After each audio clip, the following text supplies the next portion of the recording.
أشهد أن لا إله إلا الله وحده لا شريك له وأشهد أن محمدا عبده ورسوله أما بعد فأعوذ بالله من الشيطان الرجيم بسم الله الرحمن الرحيم الحمد لله رب العالمين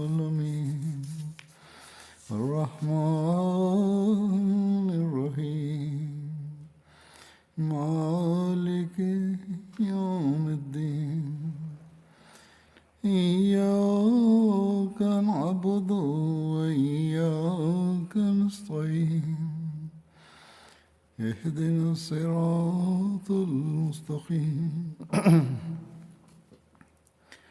صراط الذين أنعمت عليهم غير المغضوب عليهم ولا الضالين. 2 ദിവസം മുമ്പ് മാർച്ച് 23 തീയതിയായിരുന്നു. ഈ ദിവസം ജമാഅത്തിൽ മസീഹ് മൗഊദ് ദിനം എന്നറിയപ്പെടുന്നു. ഈ ദിവസമാണ് ഹദ്റത്ത് മസീഹ് മൗഊദ് അലൈഹി ഇസ്ലാം ആദ്യമായി ബയ്യത്ത് സ്വീകരിച്ചത്. അള്ളാഹുവിന്റെ അനുഗ്രഹത്താൽ ഈ ദിവസത്തോടനുബന്ധിച്ച് ജമാഅത്തിൽ യോഗങ്ങൾ സംഘടിപ്പിക്കുകയും അതിൽ ഹദ്റത്ത് മസീഹ് മൗഊദ് അലൈഹി സ്വലാത്തു വസ്സലാമിന്റെ വാദങ്ങളെയും കാലഘട്ടത്തിനനുസരിച്ച് അദ്ദേഹത്തിന്റെ ആഗമനത്തിന്റെ ആവശ്യകതയെയും അദ്ദേഹത്തെപ്പറ്റി തിരുനബി സല്ലല്ലാഹു അലൈഹി വസല്ലമിന്റെ പ്രവചനങ്ങളെയും അദ്ദേഹത്തിന്റെ ചരിത്രത്തിന്റെ വിവിധ വശങ്ങളെപ്പറ്റിയും മറ്റും വിവരിക്കപ്പെടുന്നു. കാലഘട്ടത്തിന്റെ ആവശ്യകതയുടെ അടിസ്ഥാനത്തിൽ തന്റെ ആഗമനത്തിന്റെ പ്രാധാന്യത്തെപ്പറ്റി ഒരു സന്ദർഭത്തിൽ അദ്ദേഹം പറയുന്നു, ഈ കാലഘട്ടത്തിൽ അള്ളാഹു വലിയൊരു അനുഗ്രഹം ചെയ്തിട്ടുള്ളത് തന്റെ ദീൻ അഥവാ ഇസ്ലാമിന്റെയും ഹദ്റത്ത് നബി സല്ലല്ലാഹു അലൈഹി വസല്ലമിന്റെയും സഹായത്തിനു വേണ്ടി തന്റെ ആത്മാഭിമാനം പ്രകടിപ്പിച്ചുകൊണ്ട് ഒരു മനുഷ്യനെ, അതായത് നിങ്ങൾക്കിടയിൽ സംസാരിച്ചു കൊണ്ടിരിക്കുന്ന ഈ വ്യക്തിയെ ജനങ്ങളെ പ്രകാശത്തിലേക്ക് ക്ഷണിക്കാൻ അയച്ചിരിക്കുന്നു. കാലഘട്ടത്തിൽ ഇത്തരം ഫിത്നകളും ഫസാദുകളും ഇല്ലാതിരിക്കുകയും ദീനിനെ ഇല്ലാതാക്കാൻ നടത്തിക്കൊണ്ടിരിക്കുന്ന പരിശ്രമങ്ങൾ ഉണ്ടാകാതിരിക്കുകയും ചെയ്തിരുന്നുവെങ്കിൽ ഒരു പ്രശ്നവുമില്ലായിരുന്നു, പിന്നെ ആരെയും അയക്കേണ്ട കാര്യവുമില്ലായിരുന്നു. എന്നാൽ ഇപ്പോൾ നിങ്ങൾ കാണുന്നത് പോലെ ഇടത്തും വലത്തും ഇസ്ലാമിനെ നിഷ്കാസനം ചെയ്യാൻ എല്ലാ സമുദായങ്ങളും തുനിഞ്ഞിറങ്ങിയിരിക്കുന്നു. എല്ലാ ഭാഗത്തും ഇടത്തും വലത്തും ഇസ്ലാമിനെ എങ്ങനെ ഇല്ലാതാക്കാമെന്നാണ് നോക്കുന്നത്. അദ്ദേഹം വാദമുന്നയിച്ച കാലത്തും ഇതുതന്നെയായിരുന്നു അവസ്ഥ, ഇപ്പോഴും ഇതുതന്നെയാണ് അവസ്ഥ. എന്നാൽ മുസ്ലിങ്ങൾ എന്ന് പറയപ്പെടുന്ന ഭൂരിപക്ഷത്തിന് ഇക്കാര്യം മനസ്സിലാകുന്നില്ല. ഏതായാലും അദ്ദേഹം പറയുന്നു, ബറായിനെ അഹമ്മദിയയിലും ഞാൻ പറഞ്ഞതുപോലെ ഇസ്ലാമിനെതിരിൽ 6 കോടി ഗ്രന്ഥങ്ങൾ രചിക്കപ്പെട്ടിരിക്കുന്നു. കൗതുകകരമെന്ന് പറയട്ടെ, ഇന്ത്യയിൽ മുസ്ലിങ്ങളുടെ എണ്ണവും 6 കോടിയാണ്. അതായത് അദ്ദേഹം അത് പറയുന്ന സമയത്ത് അന്ന് മുസ്ലിങ്ങളുടെ എണ്ണം 6 കോടിയായിരുന്നു. മാത്രമല്ല മുസ്ലിങ്ങൾക്കെതിരിൽ ഗ്രന്ഥങ്ങളുടെ എണ്ണവും അത്ര തന്നെ ഉണ്ടായിരുന്നു. ഈ പുസ്തകരചനയിൽ ഇതുവരെ ഇതേ വർധനമുണ്ടായിട്ടുണ്ട്. അത് ഒഴിവാക്കിയാൽ പോലും നമ്മുടെ എതിരാളികൾ ഓരോരോ പുസ്തകം ഓരോരോ മുസ്ലിമിന്റെയും കയ്യിൽ കൊടുത്തിരിക്കുന്നു. ഇന്തോ പാക്കിൽ അള്ളാഹുവിന്റെ അഭിമാനം വിജൃംഭിതമായില്ലെങ്കിൽ, ഇന്നാ ലഹൂല ഹാഫിദൂൻ എന്ന അവന്റെ വാഗ്ദാനം സത്യമായില്ലെങ്കിൽ ഉറപ്പായും അറിഞ്ഞുകൊള്ളുക, ഇസ്ലാം ഇന്ന് ലോകത്ത് നിന്ന് വിഭാടനം ചെയ്യപ്പെടുമായിരുന്നു, അതിന്റെ പേരും ചൂരും ഇല്ലാതാകുമായിരുന്നു. എന്നാൽ അങ്ങനെയാകാൻ ഒരിക്കലും സാധ്യമല്ല. അള്ളാഹുവിന്റെ അദൃശ്യ കരങ്ങൾ അതിനെ പരിരക്ഷിച്ചു കൊണ്ടിരിക്കുന്നു. തന്റെ വാദത്തിന് ശേഷം എങ്ങനെയാണ് അള്ളാഹുവിന്റെ സഹായവും പിന്തുണയും കിട്ടുന്നതെന്നും എങ്ങനെയാണ് വിശുദ്ധ ഖുർആനിൽ വിവരിച്ച പ്രവചനങ്ങൾ അദ്ദേഹത്തിന്റെ കാര്യത്തിൽ പൂർത്തിയായി തീരുന്നതെന്നും എങ്ങനെയാണ് നബി സല്ലല്ലാഹു അലൈഹി പ്രവചനങ്ങൾ തന്റെ മഹദി മസീഹിന്റെ കാര്യത്തിൽ സാക്ഷാത്കരിക്കപ്പെടുന്നതെന്നും വിവരിച്ചു. ഞാൻ പറഞ്ഞു വന്നതുപോലെ വിവിധ യോഗങ്ങളിൽ ഇതെല്ലാം കേട്ടിട്ടുണ്ടാകും. MTയിലും പ്രോഗ്രാം വരുന്നുണ്ട്, അതിനും കേട്ടിരിക്കും. അതിൻ്റെയൊക്കെ വിശദീകരണവും ഉണ്ടാകും. അതെല്ലാവരും കേൾക്കേണ്ടതുമാണ്. ഈ സമയത്ത് ഹദ്റത്ത് മുസ്ലിം മൗഊദ് റളിയല്ലാഹു അൻഹു പറഞ്ഞ ചില കാര്യങ്ങൾ ഞാൻ വിവരിക്കുന്നതാണ്. ഈ സംഭവങ്ങൾ ഹദ്റത്ത് മുസ്ലിം മൗഊദ് കാണുകയോ ഹദ്റത്ത് മസീഹ് മൗഊദ് അലൈഹി ഇസ്ലാമിൽ നിന്ന് നേരിട്ട് കേൾക്കുകയോ നേരിട്ട് കണ്ടവർ അദ്ദേഹത്തോട് വിവരിക്കുകയോ ചെയ്തതാണ്. ഇതിൽ അന്യരും സ്വന്തക്കാരും ഉൾപ്പെടുന്നു.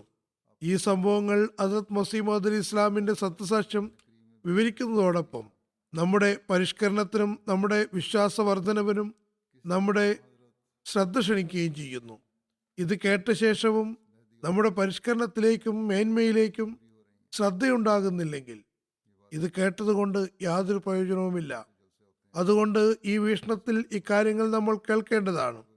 ഇപ്പോഴും കേൾക്കുക, അങ്ങനെ വിശ്വാസത്തെ ദൃഢീകരിക്കുക, വിശ്വാസത്തെ ബലവത്താക്കാനുള്ള മാർഗമാക്കുക.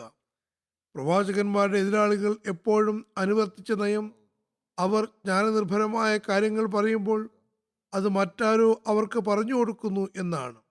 എത്രത്തോളം എന്നാൽ നബി സല്ലല്ലാഹു അലൈഹി വസല്ലമയുടെ മേലും വിശുദ്ധ ഖുർആനെ സംബന്ധിച്ച് ഈ ആരോപണമുണ്ട്. അതായത് നബി സല്ലല്ലാഹു അലൈഹി വസല്ലമിന് മറ്റാരോ പഠിപ്പിക്കുന്നുണ്ട്. വാസ്തവത്തിൽ സമാനമായത് ആർക്കും സമർപ്പിക്കാൻ കഴിയാത്ത ഗ്രന്ഥമാകുന്നു അത്. അള്ളാഹുവിൻ്റെ വെല്ലുവിളിയുമാണ്. ഏതായാലും ഹദരത്ത് മസീഹ് മൗഊദ് അലി ഇസ്ലാമിനെ സംബന്ധിച്ചാണ് ഞാൻ പരാമർശിക്കുന്നത്. അദ്ദേഹം ബറായിനെ അഹമ്മദിയ എഴുതി. അദ്ദേഹം തുടക്കത്തിൽ പറഞ്ഞത് ഇത്ര എണ്ണം എഴുതുമെന്നാണ്. എന്നാൽ അതിനുശേഷം ദൈവനിയോഗിതനാണെന്ന സ്ഥാനം അള്ളാഹു നൽകുകയുണ്ടായി. അപ്പോൾ അദ്ദേഹം പറഞ്ഞു, ഇക്കാര്യങ്ങളെല്ലാം അള്ളാഹു തൻ്റെ കയ്യിലെടുത്തിരിക്കുന്നു. അവൻ കാലാനുസൃതം പഠിപ്പിക്കുന്ന വിഷയങ്ങൾ ഞാൻ വിവരിക്കുന്നതാണ്. അപ്പോൾ എതിരാളികൾ ആരോപണം ഉന്നയിച്ചുകൊണ്ട് പറഞ്ഞു, അദ്ദേഹത്തിന് ആരോ എഴുതി കൊടുക്കുകയാണ്, അതാണ് വിവരിക്കുന്നത്. ഹദ്രത്ത് മുസ്ലിം മൗഊദ് ഇത് സംബന്ധിച്ച് എഴുതുന്നു. ഒരു പ്രഭാഷണത്തിൽ വിവരിക്കുന്നു, അന്ന് ജമീന്ദാർ എന്നും ഈസാൻ എന്നും 2 പത്രങ്ങളുണ്ടായിരുന്നു. ഈ ശത്രുപത്രങ്ങൾ എത്രത്തോളം എഴുതിയെന്നാൽ ഹൈദരാബാദി എന്ന മൗലവി ചിറാഗുദ്ദീൻ സാഹിബ് ഹദ്രത്ത് മസീഹ് മൗഊദ് അലി ഇസ്ലാമിന് ഈ ലേഖനങ്ങൾ എഴുതി അയക്കുകയാണത്രേ. അതാണ് അദ്ദേഹം ബറായിൻ അഹമ്മദിയയിൽ എഴുതി പ്രസിദ്ധീകരിക്കുന്നത്. അദ്ദേഹം ലേഖനങ്ങൾ കൊടുത്തിരുന്ന കാലത്തോളം അദ്ദേഹം പുസ്തകം എഴുതിക്കൊണ്ടിരുന്നു. അദ്ദേഹം ലേഖനങ്ങൾ അയക്കുന്നത് നിർത്തിയപ്പോൾ അദ്ദേഹത്തിന്റെ ഗ്രന്ഥവും തീർന്നു. ഹദ്രത്ത് മുസ്ലിം മൗഊദ് പറയുന്നു, മൗലവി ചിറാഗുദ്ദീൻ സാഹിബിന് എന്ത് പറ്റിയെന്നറിയില്ല, അദ്ദേഹമാണ് എഴുതുന്നത് എന്നാണ് ജനങ്ങൾ പറയുന്നത്. നല്ല കാര്യങ്ങൾ എന്തെങ്കിലും ചിന്തയിൽ വന്നാൽ അത് ഹദ്രത്ത് മസീഹ് ഇസ്ലാമിന് അയച്ചു കൊടുക്കുന്നു എത്രേ. എന്തെങ്കിലും അവിടെയും ഇവിടെയുമുള്ള നിസ്സാര കാര്യങ്ങൾ തൻ്റെ പക്കൽ വെക്കുകയും ചെയ്യാൻ അദ്ദേഹത്തിന് എന്തു പറ്റി? മൗലവി ചിറാഗുദ്ദീനും എഴുത്തുകാരനാണ്. ബറായിൻ അഹമ്മദിയയ്ക്ക് മുന്നിൽ അദ്ദേഹത്തിന്റെ ഗ്രന്ഥങ്ങളും വെച്ച് നോക്കുക, അവയ്ക്ക് തമ്മിൽ എന്തെങ്കിലും ബന്ധമുണ്ടോ? ബറായിൻ അഹമ്മദിയ എവിടെ? അയാളുടെ ഗ്രന്ഥങ്ങൾ എവിടെ കിടക്കുന്നു? സമാനതയില്ലാത്ത ലേഖനങ്ങൾ മറ്റുള്ളവർക്ക് എഴുതി കൊടുക്കുകയും തൻ്റെ പേരിൽ എന്തെങ്കിലും ലേഖനം പ്രസിദ്ധീകരിക്കുമ്പോൾ അതിൽ അവ ഇല്ലാതിരിക്കുകയും ചെയ്യുന്നു. അദ്ദേഹത്തിന് ഹദ്രത്ത് മസീഹ് ഇസ്ലാമിന് ലേഖനങ്ങൾ എഴുതി അയക്കേണ്ട ആവശ്യം തന്നെ എന്തായിരുന്നു? ഇനി അയക്കുകയാണെങ്കിൽ തന്നെ ഉത്തമമായത് തൻ്റെ പക്കൽ വെച്ച് നിസ്സാരമായത് അന്യർക്ക് അയക്കുകയല്ലേ ചെയ്യുക? സോക്ക് എന്നൊരു കവി ഉണ്ടായിരുന്നു. അദ്ദേഹം ജഫറിന്, അതായത് ബഹദൂർ ഷാ ജഫറിന് കവിതകൾ എഴുതി കൊടുത്തിരുന്നു. ഇന്ന് സോക്കിന്റെ കവിതകളും ജഫറിന്റെ കവിതകളും ലഭ്യമാണ്. അവ നോക്കിയാൽ വ്യക്തമായും സോക്കിന്റെ കവിതയിലുള്ള സാഹിത്യ സമ്പന്നത ജഫറിന്റെ കാവ്യത്തിൽ കാണാൻ സാധ്യമല്ല. അതിൽ നിന്ന് വ്യക്തമായും മനസ്സിലാകുന്നത് അദ്ദേഹം ജഫറിന് എന്തെങ്കിലും കൊടുത്തിരുന്നുവെങ്കിൽ തന്നെ അവശേഷിച്ച എന്തെങ്കിലുമാണ് കൊടുത്തിരുന്നത്, ഉന്നതമായവ കൊടുത്തിരുന്നില്ല. വാസ്തവത്തിൽ ജഫറായിരുന്നു രാജാവ്. ചുരുക്കത്തിൽ നിസ്സാര ബുദ്ധിയുള്ള ആൾക്ക് പോലും മനസ്സിലാക്കാൻ കഴിയും, മൗലവി ചിറാഗുദ്ദീൻ ഹദ്രത്ത് മസീഹ് ഇസ്ലാമിന് ലേഖനങ്ങൾ അയച്ചിരുന്നുവെങ്കിൽ അഭൗമിക ജ്ഞാനത്തിന്റെ നല്ല നല്ല കാര്യങ്ങൾ തൻ്റെ പക്കൽ വെച്ച് നിസ്സാര സംഗതികൾ ഹദ്രത്ത് മസീഹ് മൗഊദ് ഇസ്ലാമിന് അയക്കുകയാണ് ചെയ്യേണ്ടിയിരുന്നത്. എന്നാൽ മൗലവി ചിറാഗുദ്ദീന്റെ പുസ്തകങ്ങളുമുണ്ട്, ഹദ്രത്ത് മസീഹ് ഇസ്ലാമിന്റെ പുസ്തകങ്ങളുമുണ്ട്. അവയെ പരസ്പരം താരതമ്യം ചെയ്തു നോക്കുക, അവ തമ്മിൽ യാതൊരു ബന്ധവുമില്ല. അദ്ദേഹം, അതായത് മൗലവി ചിറാഗുദ്ദീൻ, കേവലം ബൈബിൾ ഉദ്ധരണികൾ സ്വരുക്കൂട്ടുകയാണ് ചെയ്തിട്ടുള്ളത്. ഹദ്രത്ത് മസീഹ് മൗഊദ് അലി ഇസ്ലാം 13 നൂറ്റാണ്ടുകളായി ആർക്കും തന്നെ ചിന്തിക്കാൻ കഴിയാത്ത വിശുദ്ധ ഖുർആന്റെ അഭൗമിക ജ്ഞാനങ്ങളാണ് സമർപ്പിച്ചത്. അവയുടെ 100-1, മറിച്ച് 1000-1 അംശം പോലും മൗലവി ചിറാഗുദ്ദീന്റെ പുസ്തകങ്ങളിൽ ഇല്ല. ഹദ്രത്ത് മസീഹ് മൗഊദ് ഇസ്ലാമിനെതിരിൽ മൗലവിമാർ ബഹളം കൂട്ടാറുണ്ട്. ഈ മൗലവിമാരുടെയും എതിരാളികളുടെയും ബഹളത്തെയും എതിർപ്പുകളെയും കുറിച്ച് അദ്ദേഹം ഒരിടത്ത് പറയുന്നു, അതിനകത്ത് മസീമദ് ഇസ്ലാം വാദമുന്നയിച്ച കാലത്ത് അദ്ദേഹത്തിൻ്റെയും അദ്ദേഹത്തെ അംഗീകരിക്കുന്നവരുടെയും അവസ്ഥ പൊതുവിൽ വളരെ ദുർബലമായിരുന്നു. ഹദരത്ത് മുസ്ലിമോദ് പറയുന്നു, ഞാൻ ജനിച്ചത് ഹദരത്ത് മസീമദ് ഇസ്ലാമിന്റെ വാദത്തിന് മുമ്പാണ്. ഞാൻ ആദ്യകാലം കണ്ടിട്ടില്ല എങ്കിലും ആദ്യകാലത്തിന് സമീപഘട്ടം കണ്ടിട്ടുണ്ട്. അതായത് നല്ല ഓർമ്മയുള്ള കാലത്ത്. അതും ജമാഅത്തിന് ദൗർബല്യത്തിന്റെ കാലമായിരുന്നു. പല വിധത്തിൽ മൗലവിമാർ ജനങ്ങളെ ഇളക്കി വിടുകയും എല്ലാ നിലയ്ക്കും പ്രയാസങ്ങളും ബുദ്ധിമുട്ടുകളും നൽകുകയും ചെയ്തിരുന്നു. എന്നാൽ ഒരു തടസ്സവും ഉണ്ടാക്കാൻ കഴിഞ്ഞില്ല. അള്ളാഹുവിന്റെ കർമ്മങ്ങളെല്ലാം പൂർത്തിയായിക്കൊണ്ടിരുന്നു. എതിർപ്പുകൾ തുടർന്നുകൊണ്ടിരുന്നു. അതിൽ ഹദരത്ത് മസീഹ് ഇസ്ലാമിന്റെ പ്രതികരണം എന്തായിരുന്നു? ഹദരത്ത് മസീഹ് ഇസ്ലാം പറയുന്നു, അതായത് ഹദരത്ത് മസീഹ് ഇസ്ലാം ഇങ്ങനെ പറയുന്നതായി ഞാൻ പലതവണ കേട്ടിട്ടുണ്ട്. ജനങ്ങൾ തെറി പറയുമ്പോഴും വളരെ മോശമായി തോന്നുന്നു. ഇവരെന്തിനാണ് തങ്ങളുടെ പര്യവസാനം നമ്മെ തെറി പറഞ്ഞുകൊണ്ട് നഷ്ടപ്പെടുത്തുന്നത്? അവർ തെറി പറയുന്നില്ലെങ്കിലും പ്രയാസം തോന്നുന്നു. കാരണം എതിർപ്പില്ലാതെ ജമാഅത്ത് പുരോഗതി പ്രാപിക്കുന്നതല്ല. ഇവർ തെറി പറയുമ്പോൾ ആ എതിർപ്പ് കാരണം സന്ദേശമെത്തുന്നു. ഹദരത്ത് മസീഹ് അലി ഇസ്ലാം പറയുന്നു, ആയതിനാൽ നമുക്ക് ഇവരുടെ ശകാരത്തിൽ ആനന്ദവുമുണ്ട്. അതുകൊണ്ട് ജനങ്ങളുടെ ആക്ഷേപത്തെയും ദുർനാക്കിനെയും ഗൗനിക്കേണ്ടതില്ല. പഞ്ചാബിയിൽ ഒരു പ്രയോഗമുണ്ട്.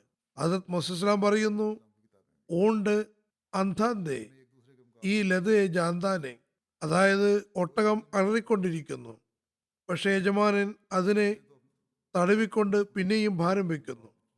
അതേപോലെ ജനങ്ങൾ എന്തു പറഞ്ഞാലും ഹദരത്ത് മസീഹ് ഇസ്ലാം നൽകിയ ഉപദേശം ഇതാകുന്നു, നിങ്ങൾ സൗമ്യത്തോടെയും സ്നേഹത്തോടെയും വർത്തിക്കുക. അള്ളാഹു അനുഗ്രഹിക്കുന്നതാണ്.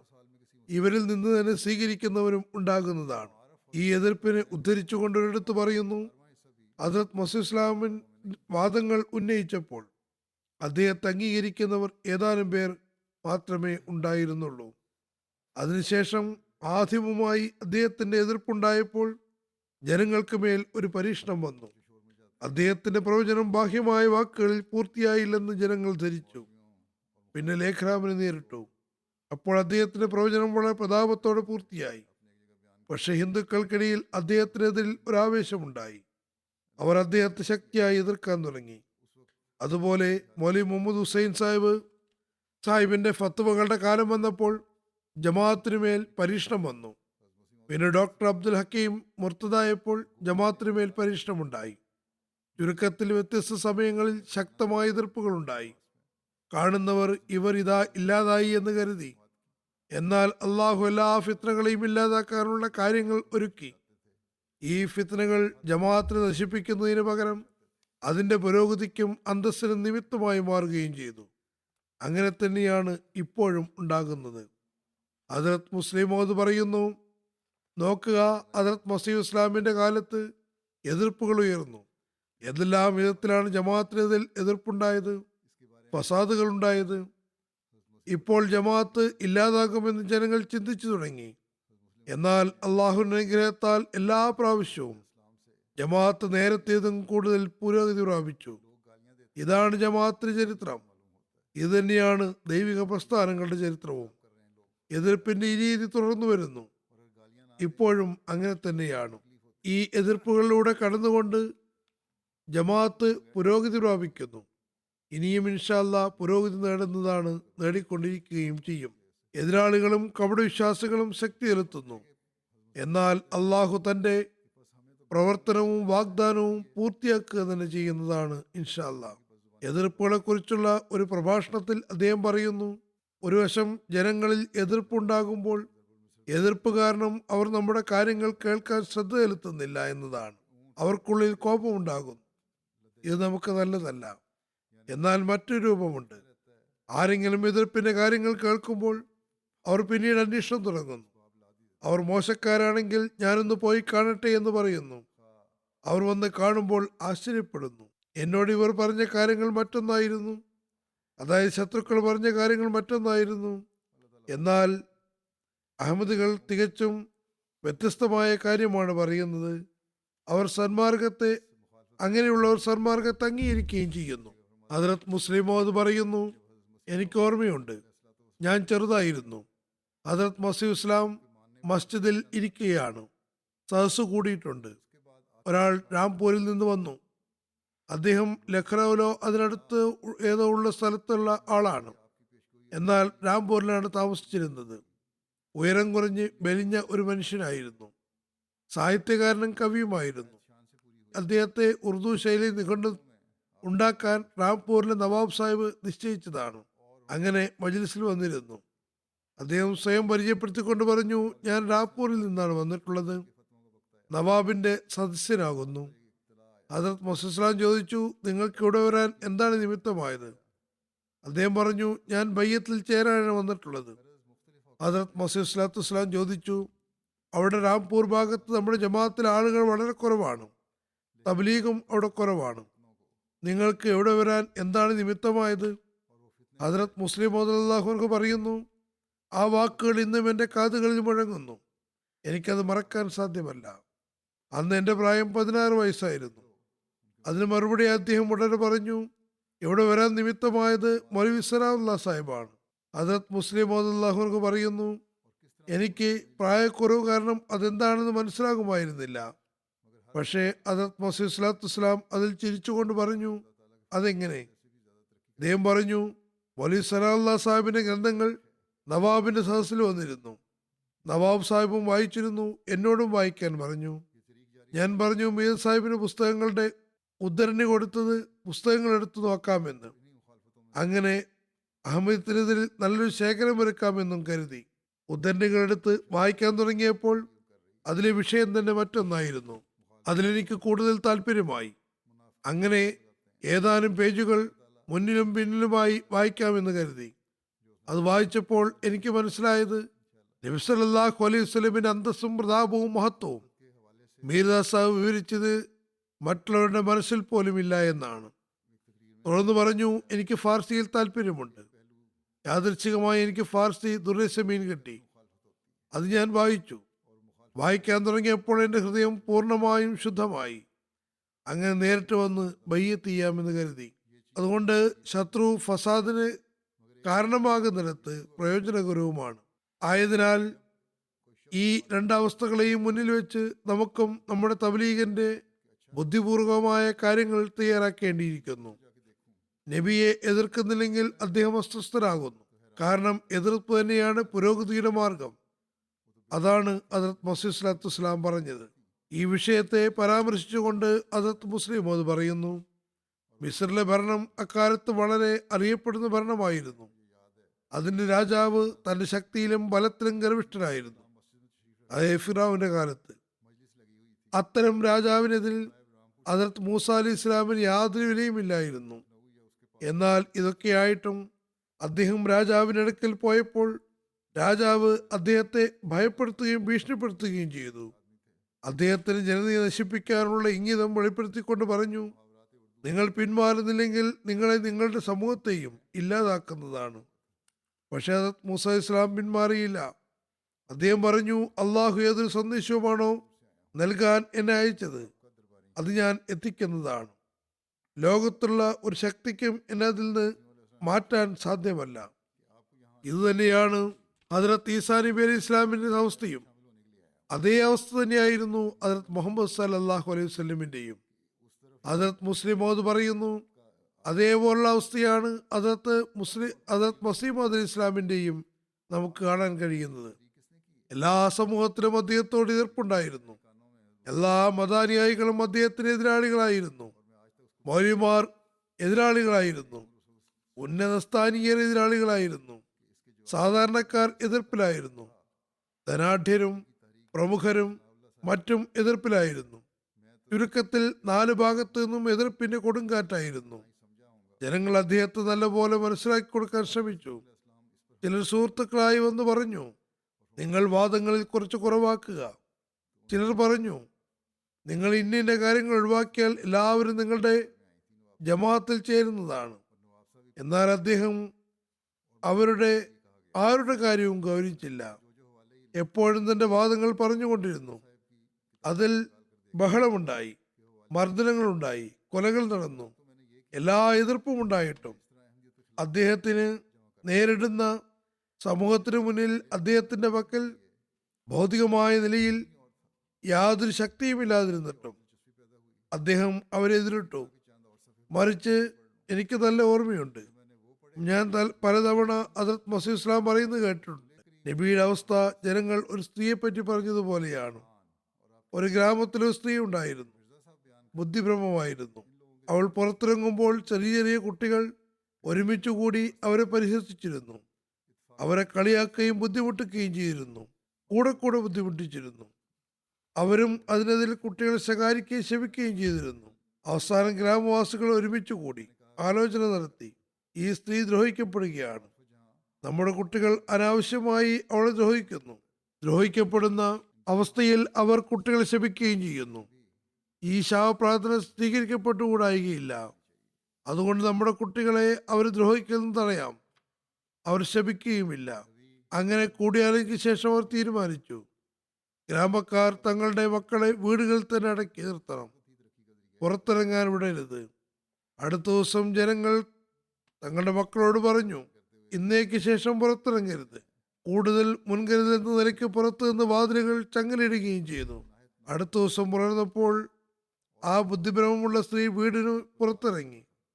കുറച്ചു സമയം അവിടെയും ഇവിടെയും ഊടുവഴികളിൽ അലഞ്ഞു. ചിലപ്പോൾ ഏതെങ്കിലും ഒരു ഊടുവഴിയിൽ പോകും, ചിലപ്പോൾ മറ്റൊരു വഴിയിൽ പോകും. പക്ഷേ ഒരു കുട്ടിയെയും കണ്ടില്ല. നേരത്തെ കുട്ടികൾ ഒരാൾ അവരുടെ മടിയിൽ പിടിച്ചു വലിക്കുന്നു, ഒരാൾ പിച്ചുന്നു, വേറൊരാൾ ഉന്തുന്നു, ഇനിയും ഒരാൾ കയ്യിൽ തൂങ്ങുന്നു, വേറൊരാൾ കളിയാക്കുന്നു. പക്ഷെ ഇന്ന് അവൾക്കൊരു കുട്ടിയെയും കാണാൻ കഴിഞ്ഞില്ല. ഉച്ചവരെ അവൾ കാത്തിരുന്നു. അതുവരെയും ഒരു കുട്ടിയെയും വീട്ടിൽ നിന്ന് പുറത്തു വന്നില്ല. അപ്പോൾ അവർ കടകളിൽ പോയി. ഓരോരോ കടയിലും പോയി പറഞ്ഞു, ഇന്ന് നിങ്ങളുടെ വീട് നിലം പതിച്ചോ? കുട്ടികൾ മരിച്ചുപോയോ? എന്തുപറ്റി? ആരെയും കാണുന്നില്ല. ഇങ്ങനെ കടകളിൽ കയറി പറയാൻ തുടങ്ങിയപ്പോൾ ജനങ്ങൾ പറഞ്ഞു, ഇപ്പോഴും ശകാരിക്കുകയാണല്ലോ, ഇപ്പോഴും ശപിക്കുകയും ചെയ്യുന്നു. കുട്ടികൾ ശല്യം ചെയ്യുമ്പോഴും ഇങ്ങനെ തന്നെ കിട്ടിക്കൊണ്ടിരുന്നു. അതുകൊണ്ട് കുട്ടികളെ തുറന്നു വിടാം, എന്തിനാണ് അടച്ചു പിടിച്ചിരിക്കുന്നത്? ഹദ്റത്ത് മുസ്ലിം മൗദ് പറയുന്നു, ഹദ്റത്ത് മസീഹ് മൗഊദ് അലൈഹി ഇസ്ലാം ഈ കഥ വിവരിച്ചുകൊണ്ട് പറയുന്നു, പ്രവാചകന്മാരുടെ അവസ്ഥയും ഇതുപോലെ തന്നെയാണ്. ലോകം അവരെ പരിഹസിക്കുകയും ആക്രമിക്കുകയും ചെയ്യുന്നു. എത്രമാത്രം ദ്രോഹിക്കുന്നുവെന്നാൽ ജീവിക്കാൻ തന്നെ പ്രയാസമാകുന്നു. ഒരു വിഭാഗം ആളുകളുടെ മനസ്സിൽ ജനങ്ങൾ മർദ്ദിക്കുകയാണെന്ന് അനുഭവപ്പെട്ടു തുടങ്ങുന്നു. പക്ഷെ അവർ അങ്ങനെ ചെയ്യരുത്. പറയുന്നു, പ്രവാചകന്മാർക്ക് ജനങ്ങളെ കൈവിടാൻ കഴിയില്ല. ജനങ്ങൾ അവരെ ബുദ്ധിമുട്ടിക്കുന്നില്ലെങ്കിൽ അവർ സ്വയം ഉണരുന്നു, സന്ദേശം നൽകുകയും ഏതെങ്കിലും കാര്യം പറയുകയും ചെയ്യുന്നു. തബ്ലീഗിലേക്ക് കൂടുതൽ ശ്രദ്ധിക്കുന്നു. ജനങ്ങൾ അവരുടെ കാര്യത്തിൽ ശ്രദ്ധിക്കാനും അവരുടെ കാര്യങ്ങൾ കേൾക്കാനും വേണ്ടി. പ്രവാചകന്മാർ പരുഷമായി പെരുമാറുന്നു എന്നും എന്തിനാണ് പ്രവാചകന്മാർ പരുഷമായി പെരുമാറുന്നതെന്നും ചോദിക്കുന്നു. അദ്ദേഹം പറയുന്നു, പ്രവാചകന്മാർ പരുഷമായി പറയുന്നത് അവരുടെ അസ്തിത്വത്തിന് വേണ്ടിയല്ല, മറിച്ച് അള്ളാഹുവിന്റെ സ്ഥാനം സ്ഥാപിക്കാൻ വേണ്ടിയാണ്. ചിലപ്പോൾ പരുഷമായി പെരുമാറുമ്പോൾ, ആത്മാഭിമാനം കാണിക്കുമ്പോൾ അത് ഉണ്ടാകുന്നു. അതേസമയം സ്വന്തം അസ്തിത്വത്തെ പറ്റി തികച്ചും വിനയാന്യതരുമാണ്. ഈ സംബന്ധിച്ച് ഹദ്റത്ത് മസീഹ് മൗഊദ് ഇസ്ലാമിന്റെ സംഭവം വിവരിക്കുന്നു. ഒരിക്കൽ ലാഹോറിലെ ഒരു ഇടവഴിയിൽ ഒരാൾ അദ്ദേഹത്തെ തള്ളുകയും അദ്ദേഹം വീഴുകയുമുണ്ടായി. അദ്ദേഹത്തിന്റെ കൂടെ ഉണ്ടായിരുന്നവർക്ക് ആവേശം വരികയും അയാളെ അടിക്കാൻ ഒരുങ്ങുകയും ചെയ്തു. എന്നാൽ അദ്ദേഹം പറഞ്ഞു, അയാൾ തന്റെ ആവേശത്തിൽ സത്യത്തെ സഹായിക്കാനാണ് അങ്ങനെ ചെയ്തത്. ഇയാൾ മൗലവിമാരുടെ വർത്തമാനം, അതായത് മീർദാ സാഹിബ് വ്യാജവാദിയാണെന്ന് കരുതി തന്നെ പ്രതികാരം ചെയ്തതാണ്. അയാളുടെ സത്യസന്ധത കാരണമാണ് അയാൾ അങ്ങനെ ചെയ്തത്. അയാളൊന്നും പറയേണ്ട. ചുരുക്കത്തിൽ പ്രവാചകന്മാർ തങ്ങൾക്ക് വേണ്ടി ഒന്നും പറയുന്നില്ല, മറിച്ച് അള്ളാഹുവിന്റെ അന്തസ്സ് സ്ഥാപിക്കാൻ വേണ്ടിയാണ് സംസാരിക്കുന്നത്. അതുകൊണ്ട് അള്ളാഹുവിന്റെ പ്രവാചകന്മാർ എപ്പോഴെങ്കിലും പരുഷമായി പെരുമാറുന്നുവെന്ന് കരുതാൻ പാടില്ല. അവർക്കും സാധാരണക്കാർക്കുമിടയിൽ വലിയ അന്തരമുണ്ട്. അവർ അള്ളാഹുവിന് വേണ്ടി ചെയ്യുന്നു, സാധാരണക്കാർ തങ്ങൾക്ക് വേണ്ടി ചെയ്യുന്നു. ആർക്കെങ്കിലും ഇങ്ങനെ ചിന്തയുണ്ടെങ്കിൽ അദ്ദേഹം ഉപദേശിച്ചുകൊണ്ട് പറയുന്നു, ഞാൻ തീർച്ചയായും ദുർബലനാകുന്നു.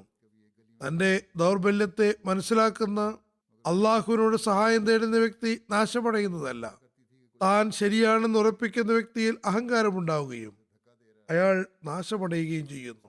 ആയതിനാൽ നമ്മൾ പ്രവാചകന്മാരുടെ ചരിത്രത്തെ ഉൾക്കൊണ്ടുകൊണ്ട് എപ്പോഴും വിനയം പ്രകടിപ്പിക്കേണ്ടതാണ്. ഇതാണ് തിന്മയിൽ നിന്ന് രക്ഷപ്പെടാനുള്ള മാർഗം. ഇത് സംബന്ധിച്ച് ഹദരത്ത് മസീഹ് സ്വലാത്തു വസ്സലാമിന്റെ ഒരു ഉദ്ധരണിയുണ്ട്. ഹദരത്ത് മസീഹ് വസ്സലാം മുആവിയുടെ നമസ്കാരത്തെ പറ്റിയുള്ള സംഭവം വിവരിക്കാറുണ്ട്. ഒരിക്കൽ അദ്ദേഹത്തിന് ഫജർ നമസ്കാരം നഷ്ടപ്പെട്ടു. എന്നാൽ ഇത് കാരണം അദ്ദേഹം അധപ്പതിച്ചില്ല, പുരോഗതി പ്രാപിക്കുകയാണ് ചെയ്തത്. ശൈത്താൻ അദ്ദേഹത്തിന് മേൽ ആധിപത്യം നേടാൻ കഴിഞ്ഞില്ല. മറിച്ച് അദ്ദേഹം അള്ളാഹുവിന് സാമീപ്യം കരസ്ഥമാക്കാൻ പരിശ്രമിച്ചു. ആകയാൽ തിന്മയെപ്പറ്റി ബോധമുള്ള ആൾ തിന്മയിൽ നിന്ന് രക്ഷപ്പെടുന്നു. തിന്മയെപ്പറ്റി ബോധമില്ലെങ്കിൽ മനുഷ്യൻ തിന്മയിൽ അകപ്പെടുന്നു. വിശ്വാസി ഇഹ്ദിനസ് സിറാത്തുൽ മുസ്തഖീം എന്നതിൽ ചിന്തിക്കണം. താൻ പ്രയാസങ്ങളിൽ നിന്ന് സുരക്ഷിതനല്ലെന്ന് മനസ്സിലാക്കണം. അള്ളാഹുവിന്റെ ശബ്ദം അവനോട് പറയുമ്പോൾ മാത്രമേ അയാൾ സുരക്ഷിതനാവുകയുള്ളൂ. ആകയാൽ മനുഷ്യർ തന്റെ നഫ്സിന്റെ ദൗർബല്യങ്ങളുടെ കണക്കെടുപ്പ് നടത്തേണ്ടതാണ്. അങ്ങനെയുള്ളവർക്ക് വേണ്ടി ആത്മീയതയുടെ മാർഗങ്ങൾ തുറക്കപ്പെടുന്നു. അവർ തങ്ങളുടെ കണക്കെടുപ്പ് നടത്തുന്നവരാണ്. അവർക്ക് ആത്മീയതയുടെ കവാടങ്ങൾ അടയ്ക്കപ്പെടുന്നതല്ല. അത്തരം വ്യക്തി ദുർബലനാകുന്നതുമല്ല. മറ്റു സ്ഥലത്ത് അദ്ദേഹം പറയുന്നു, ദീനീപരമോ ഭൗതികപരമായ അധ്വാനം കൂടാതെ ആർക്കും അന്തസ്സ് കിട്ടുന്നില്ല. ഹദരത്ത് മസീഹ് ഇസ്ലാം ഇങ്ങനെ പറയുമായിരുന്നു, നമ്മുടെ കാലത്ത് അള്ളാഹു എല്ലാ അന്തസ്സ് നാമുമായി ബന്ധിപ്പിച്ചിരിക്കുന്നു. ഇപ്പോൾ അന്തസ്സ് ലഭിക്കുന്നവർ നമ്മുടെ ശിഷ്യന്മാരോ നമ്മുടെ എതിരാളികളോ ആയിരിക്കും. അവർ തങ്ങൾ ദീനുള്ളവരാണെന്ന് കരുതുന്നു. ഹദരത്ത് മസീഹ് ഇസ്ലാം പറയുന്നു, മൗലവി സനാഉല്ല നോക്കുക, അയാൾ വലിയ മൗലവിയൊന്നുമല്ല. അയാളെപ്പോലെ ആയിരക്കണക്കിന് മൗലവിമാർ പഞ്ചാബിലും ഇന്ത്യയിലുമുണ്ട്. അയാൾക്ക് അന്തസ്സ് കിട്ടുന്നുവെങ്കിൽ നമ്മളോടുള്ള എതിർപ്പ് കാരണം. ഇക്കാര്യം അവർ അംഗീകരിച്ചാലും ഇല്ലെങ്കിലും യാഥാർത്ഥ്യം എന്തെന്നാൽ നമ്മളോടുള്ള എതിർപ്പിലോ നമ്മെ പിന്തുണയ്ക്കുന്നതിലാണ് അന്തസ്സുള്ളത്. അതായത് യഥാർത്ഥ കേന്ദ്രബിന്ദു നമ്മൾ തന്നെയാണ്. ശത്രുക്കൾക്ക് അന്തസ്സ് കിട്ടുന്നുവെങ്കിൽ നമ്മൾ കാരണമാണ് കിട്ടുന്നത്. മൗലവിമാർക്ക് റൊട്ടി കിട്ടുന്നുവെങ്കിൽ, അവർക്ക് ഇരിപ്പിടം കിട്ടുന്നുവെങ്കിൽ അത് അഹമ്മദിയത്തിനോടുള്ള എതിർപ്പ് കാരണമാണ്. ഇപ്പോൾ രാഷ്ട്രീയക്കാരും ചില രാജ്യങ്ങളിൽ, പ്രത്യേകിച്ചും പാകിസ്ഥാനിലും, അഹമ്മദിയത്തിന്റെ എതിർപ്പ് കാരണം തങ്ങളുടെ രാഷ്ട്രീയം പൊലിപ്പിച്ച് തങ്ങളുടെ കസേര നിലനിർത്താൻ അവർ ശ്രമിക്കുന്നു. ഹദരത്ത് മസീഹ് മൗഊദ് ഇസ്ലാമിനെതിരുണ്ടായ ഗൂഢാലോചനയെ പരാമർശിച്ചുകൊണ്ട് വിവരിക്കുന്നു, ഹദരത്ത് മസീഹ് മൗഊദ് ഇസ്ലാമിനെതിരിലും ജനങ്ങൾ ഗൂഢാലോചന നടത്തി, കേസുകൾ കൊടുത്തു. പക്ഷെ എല്ലാ സമയത്തും അള്ളാഹു ശത്രുക്കളെ തങ്ങളുടെ ഉദ്ദേശത്തിൽ പരാജിതരാക്കി. അത് തന്നെയാണ് വധോദ്യമ കേസിലുണ്ടായത്. മൗലവി മുഹമ്മദ് ഹുസൈൻ ബട്ടാലവി ഹദരത്ത് മസീഹ് മൗഊദ് ഇസ്ലാമിനെതിരെ കോടതിയിൽ സാക്ഷി പറയാനെത്തി. അയാൾ വന്നത് മീർദാസ് സാഹിബിന് നൗസുബില്ല കയ്യാമം വെച്ചില്ലെങ്കിൽ നിന്ദ്യനായ അവസ്ഥയായി മാറുമെന്നാണ്. എന്തെന്നാൽ കേസ് ഇംഗ്ലീഷുകാരനായ ഡെപ്യൂട്ടി കമ്മീഷണർക്ക് മുന്നിലാണ് വന്നത്. അയാൾ നമ്മുടെ പ്രസ്ഥാനത്തിന് എതിരാളിയുമാണ്. അയാൾ ജില്ലയിൽ നിയമിക്കപ്പെട്ട ഉടൻ തന്നെ പറഞ്ഞു, ഇയാൾ, അതായത് മസീഹ് ഇസ്ലാം, നമ്മുടെ യേശുമിശിഹായെ നിന്ദിക്കുന്നു. യേശുമിശിഹ മരിച്ചുവെന്ന് പറയുന്നു. ഇതുവരെ അയാൾ രക്ഷപ്പെടുകയാണ്. എന്തുകൊണ്ട് അയാൾക്ക് ശിക്ഷ കൊടുക്കുന്നില്ല? ഇപ്പോൾ ഞാൻ അയാൾക്ക് ശിക്ഷ കൊടുക്കുന്നതാണ്. എന്നാൽ ഹദരത്ത് മസീഹ് ഇസ്ലാം അദ്ദേഹത്തിന് മുന്നിൽ പ്രത്യക്ഷപ്പെട്ടപ്പോൾ അള്ളാഹു ഇടപെടുകയും മസീഹ് മൗഊദ് അലൈഹി സ്വലാത്തു വസ്സലാമിന്റെ രൂപം കണ്ടതും അയാളുടെ വെറുപ്പ് ഇല്ലാതാവുകയും ചെയ്തു. അയാൾ ഹദരത്ത് മസീഹ് ഇസ്ലാമിന് അടുത്ത് തന്നെ ഇരിക്കാൻ കസേര നൽകി. ഹദരത്ത് മസീഹ് ഇസ്ലാം അതിലിരുന്നു. മുഹമ്മദ് ഹുസൈൻ ബട്ടാലി വന്നത് തന്നെ ഹദരത്ത് മസീഹ് ഇസ്ലാമിന് നിന്ദിനായി കാണാനായിരുന്നു. ഹദരത്ത് മസീഹ് മൗഊദ് അലൈഹി ഇസ്ലാമിനെ കസേരയിൽ ഇരിക്കുന്നത് കണ്ടപ്പോൾ അയാൾക്ക് സഹിക്കാൻ കഴിഞ്ഞില്ല. അയാൾ ക്യാപ്റ്റൻ നെഗ്ലസിനോട് പറഞ്ഞു, എനിക്കും കസേര വേണം. അയാൾ, അതായത് മുഹമ്മദ് ഹുസൈൻ ബട്ടാലി, കരുതിയത് കുറ്റാരോപിതന് കസേര നൽകിയിരിക്കെ സാക്ഷിക്ക് എന്തുകൊണ്ട് കിട്ടില്ല എന്നായിരുന്നു. എന്നാൽ ക്യാപ്റ്റൻ നെഗ്ലസിനെ അയാൾ പറഞ്ഞത് കേട്ടപ്പോൾ നല്ല പോലെ ദേഷ്യം വന്നു. കോപം കൊണ്ട് പറഞ്ഞു, നിങ്ങൾക്ക് കസേര കിട്ടുന്നതല്ല.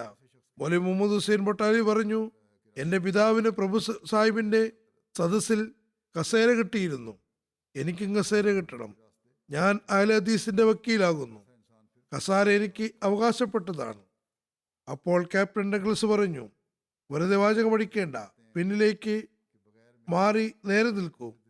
ഹദരത്ത് മസീഹ് സ്വലാത്തു വസ്സലാമിനെ നിന്ദിനായി കാണുന്നതിന് പകരം അള്ളാഹു അയാളെ നിന്ദിനാക്കുകയുണ്ടായി.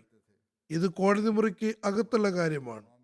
അയാൾ പുറത്തു വന്നപ്പോൾ അകത്ത് തനിക്ക് കസേര കിട്ടിയെന്ന് ജനങ്ങൾക്ക് തോന്നിപ്പിക്കാൻ വരാന്തിയിലുണ്ടായിരുന്ന കസേരയിൽ പോയിരുന്നു. എന്നാൽ ഭൃത്യൻ യജമാനൻ ചെയ്യുന്നതല്ലേ ചെയ്യുകയുള്ളൂ. കോടതി പ്യൂൺ മൗലവി സാഹിബിന് അകത്ത് കസേര കിട്ടാതിരുന്നതും പുറത്ത് കസേരയിലിരിക്കുന്നതും കണ്ടപ്പോൾ ഇത് ബഹാദൂർ സാഹിബ് കണ്ടാൽ തന്നോട് ദേഷ്യപ്പെടുമെന്ന് കരുതി ഓടി വന്ന് പറഞ്ഞു, താങ്കൾക്ക് ഇവിടെ ഇരിക്കാൻ അർഹതയില്ല, എഴുന്നേൽക്കുക. അങ്ങനെ കോടതിയിൽ മൗലവി സാഹിബിന് എന്ത് അന്തസ്സാണ് കിട്ടിയതെന്ന് ജനങ്ങൾ കണ്ടു. മൗലവി സാഹിബ് ഈ ദേഷ്യത്താൽ ജ്വലിച്ചുകൊണ്ട് മുന്നോട്ട് നീങ്ങി. അവിടെ ആരോ നിലത്ത് ഷീറ്റ് വിരിച്ചിട്ടുണ്ടായിരുന്നു. എന്നാൽ യാദൃച്ഛികമായി ഷീറ്റിന്റെ ഉടമയും അവിടെ എത്തി. തന്നെ വിരിയിൽ നിന്ന് മാറൂ എന്ന് പറഞ്ഞു. നിങ്ങൾ ഇരുന്നാൽ ഇത് അശുദ്ധമാകും. കാരണം നിങ്ങളൊരു മുസ്ലിമിനെതിൽ ക്രിസ്ത്യാനികൾക്ക് വേണ്ടി സാക്ഷി പറയാനാണ് വന്നിരിക്കുന്നത്. ആകയാൽ ഓർക്കുക, അള്ളാഹു സഹായം എത്തുമ്പോൾ ആർക്കും തന്നെ തടയാൻ സാധ്യമല്ല. പോലീസ് ഉദ്യോഗസ്ഥനോ ജീവനക്കാരനോ എന്തിനധികം വലിയ വലിയ ആളുകളുടെ ജീവിതത്തിനും യാതൊരു ഉറപ്പുമില്ല. ഒരു സെക്കൻഡിൽ അള്ളാഹുവിന് ശത്രുക്കളെ നശിപ്പിക്കാൻ കഴിയുന്നതാണ്. അതുകൊണ്ട് അള്ളാഹുവിന്റെ സവിധത്തിൽ കുനിയുക, അവനോട് പ്രാർത്ഥിക്കുക. അതെ, വിശ്വാസികൾക്ക് പരീക്ഷണം വരേണ്ടതും അനിവാര്യമാണ്. അതുകൊണ്ട് ക്ഷമിക്കുകയും അള്ളാഹുവിനോട് ദുആ ചെയ്യുകയുമാണെങ്കിൽ ആ പരീക്ഷണങ്ങൾ അകറ്റപ്പെടുന്നതാണ്. ഹദരത്ത് മസീഹ് അലി ഇസ്ലാമും ക്രിസ്ത്യാനികളുമായൊരു സംവാദം നടന്നു. അതിന്റെ വിവരണമുണ്ട്. ഹദരത്ത് മസീഹ് അലി ഇസ്ലാത്തു ഇസ്ലാമിന്റെ ഗ്രന്ഥങ്ങളിൽ ജംഗെ മുഖദ്ദസം എന്ന പേരിൽ ഉൾപ്പെട്ടിട്ടുണ്ട്. ഈ സംവാദത്തെ പരാമർശിച്ചുകൊണ്ട് ഹദരത്ത് മുസ്ലിം അള്ളാഹു ഒരിടത്ത് ഇങ്ങനെ പറയുന്നു. ഹദരത്ത് ഖലീഫ അവൽ പറഞ്ഞിരുന്നു. ഹദരത്ത് ഖലീഫ അവലിനെ ഉദ്ധരിച്ചുകൊണ്ടാണ് പറയുന്നത്, ആദ്യവുമായുള്ള സംവാദത്തിലുണ്ടായത് കണ്ടപ്പോൾ ഞങ്ങളുടെ ബുദ്ധി അന്താളിച്ചു പോയി. പിന്നെ ഞങ്ങളുടെ ഈമാൻ ആകാശത്തോളം വർദ്ധിക്കുകയുമുണ്ടായി. ഹദരത്ത് ഖലീഫ അവൽ പറയുന്നു, ക്രിസ്ത്യാനികൾ സംവാദത്തിൽ പ്രയാസത്തിലായിരുന്നു. തങ്ങളുടെ ഒരു കാര്യവും നടക്കുന്നില്ല എന്നായപ്പോൾ ഏതാനും മുസ്ലിങ്ങളെ കൂട്ടി പരിഹസിക്കാൻ വേണ്ടി ഒരു കാര്യം ചെയ്തു. അവർ ഏതാനും അന്ധന്മാരെയും ബധിരന്മാരെയും ഊമകളെയും മുടന്തന്മാരെയും കൊണ്ടുവന്നു. അവരെ സംവാദത്തിനു മുമ്പ് ഒരു ഭാഗത്തിരുത്തി. ഹദരത്ത് മസീഹ് ഇസ്ലാം വന്നപ്പോൾ ഉടൻ തന്നെ അവർ അന്ധന്മാരെയും ബധിരന്മാരെയും ഊമകളെയും മുടന്തന്മാരെയും അദ്ദേഹത്തിന് മുന്നിൽ സമർപ്പിച്ചുകൊണ്ട് പറഞ്ഞു, സംസാരം കൊണ്ട് കാര്യം തീരുമാനമാകുന്നില്ല. താങ്കൾ ഈസാ മസീഹിന്റെ സദസ്യനാണെന്ന് പറയുന്നു. ഈസാ മസീഹ് കുടന്മാർക്ക് കണ്ണും ബധിരന്മാർക്ക് ചെവിയും മുടന്തന്മാർക്ക് കൈകാലുകളും നൽകിയിരുന്നു. ഞങ്ങൾ താങ്കളെ പ്രയാസത്തിൽ നിന്ന് രക്ഷപ്പെടുത്താൻ ഈ സമയത്ത് ഏതാനും അന്ധന്മാരെയും ബധിരന്മാരെയും മുടന്തന്മാരെയും ഒരുമിച്ച് കൂട്ടിയിട്ടുണ്ട്. താങ്കൾ ശരിക്കും മസീഹിന്റെ സദസ്യനാണെങ്കിൽ ഇവരെ നന്നാക്കി കാണിക്കുക. ഖലീഫ അവൽ പറയുന്നു, ഞാൻ അവിടെ ഇരിക്കുന്നുണ്ടായിരുന്നു. ഞങ്ങൾക്കത് കേട്ടപ്പോൾ ഞങ്ങളുടെ മനസ്സ് ഇരുന്നു പോയി. ഞങ്ങളുടെ ഇടയിൽ ഈസാ നബിയിലേക്ക് ഞങ്ങൾക്ക് ഇതിൽ ഈസാ നബിയോട് ചേർത്ത് പറയുന്ന ഈ കാര്യങ്ങളുടെ യാഥാർത്ഥ്യം ശരിയല്ലെന്നറിയാമായിരുന്നു. എന്നിട്ട് ഞങ്ങളുടെ മനസ്സ് അസ്വസ്ഥമായി. ആ പറഞ്ഞത് കേട്ട് ഇന്ന് അവർക്ക് പരിഹസിക്കാൻ അവസരം കിട്ടുമല്ലോ എന്ന് ഓർത്ത് ഞങ്ങൾ പരിഭ്രമിച്ചു. എന്നാൽ ഹദരത്ത് മസീഹ് ഇസ്ലാമിന്റെ മുഖത്ത് നോക്കിയപ്പോൾ അദ്ദേഹത്തിന്റെ മുഖത്ത് അനിഷ്ടത്തിന്റെയും പരിഭ്രമത്തിന്റെയും ഒരു ലക്ഷണവുമില്ലായിരുന്നു. അവർ സംസാരം നിർത്തിയപ്പോൾ ഹദരത്ത് മസീഹ് ഇസ്ലാം പറഞ്ഞു, പാതി സാഹിബേ, ഞാൻ ഏതൊരു മസ്ജിദിന്റെ സദസ്യനായിട്ടാണോ വന്നിട്ടുള്ളത്, അദ്ദേഹം ഇസ്ലാമിക പാഠമനുസരിച്ച് ഇത്തരം അന്ധന്മാരെയും ബധിരന്മാരെയും മുടന്തന്മാരെയും നന്നാക്കിയിട്ടില്ല. മറിച്ച് നിങ്ങളുടെ വിശ്വാസമാണത്. മസീഹ് ശാരീരിക അന്ധത ബാധിച്ചവരെയും ബധിരന്മാരെയും മുടന്തന്മാരെയും നന്നാക്കി എന്നത് മാത്രമല്ല, നിങ്ങളുടെ ഗ്രന്ഥത്തിൽ എഴുതിയിട്ടുമുണ്ടത്. നിങ്ങളിൽ അല്പം പോലും വിശ്വാസമുണ്ടെങ്കിൽ പർവ്വതത്തോട് ഇവിടെ നിന്ന് അങ്ങോട്ട് നീങ്ങുക എന്ന് പറഞ്ഞാൽ പർവ്വതം നീങ്ങുന്നതാണ്. നിങ്ങൾ രോഗികൾക്ക് മേൽ കൈവച്ചാൽ അവർ സുഖപ്പെടുന്നതാണ്. അതുകൊണ്ട് ഇത് എന്നോടല്ല ചോദിക്കേണ്ടത്.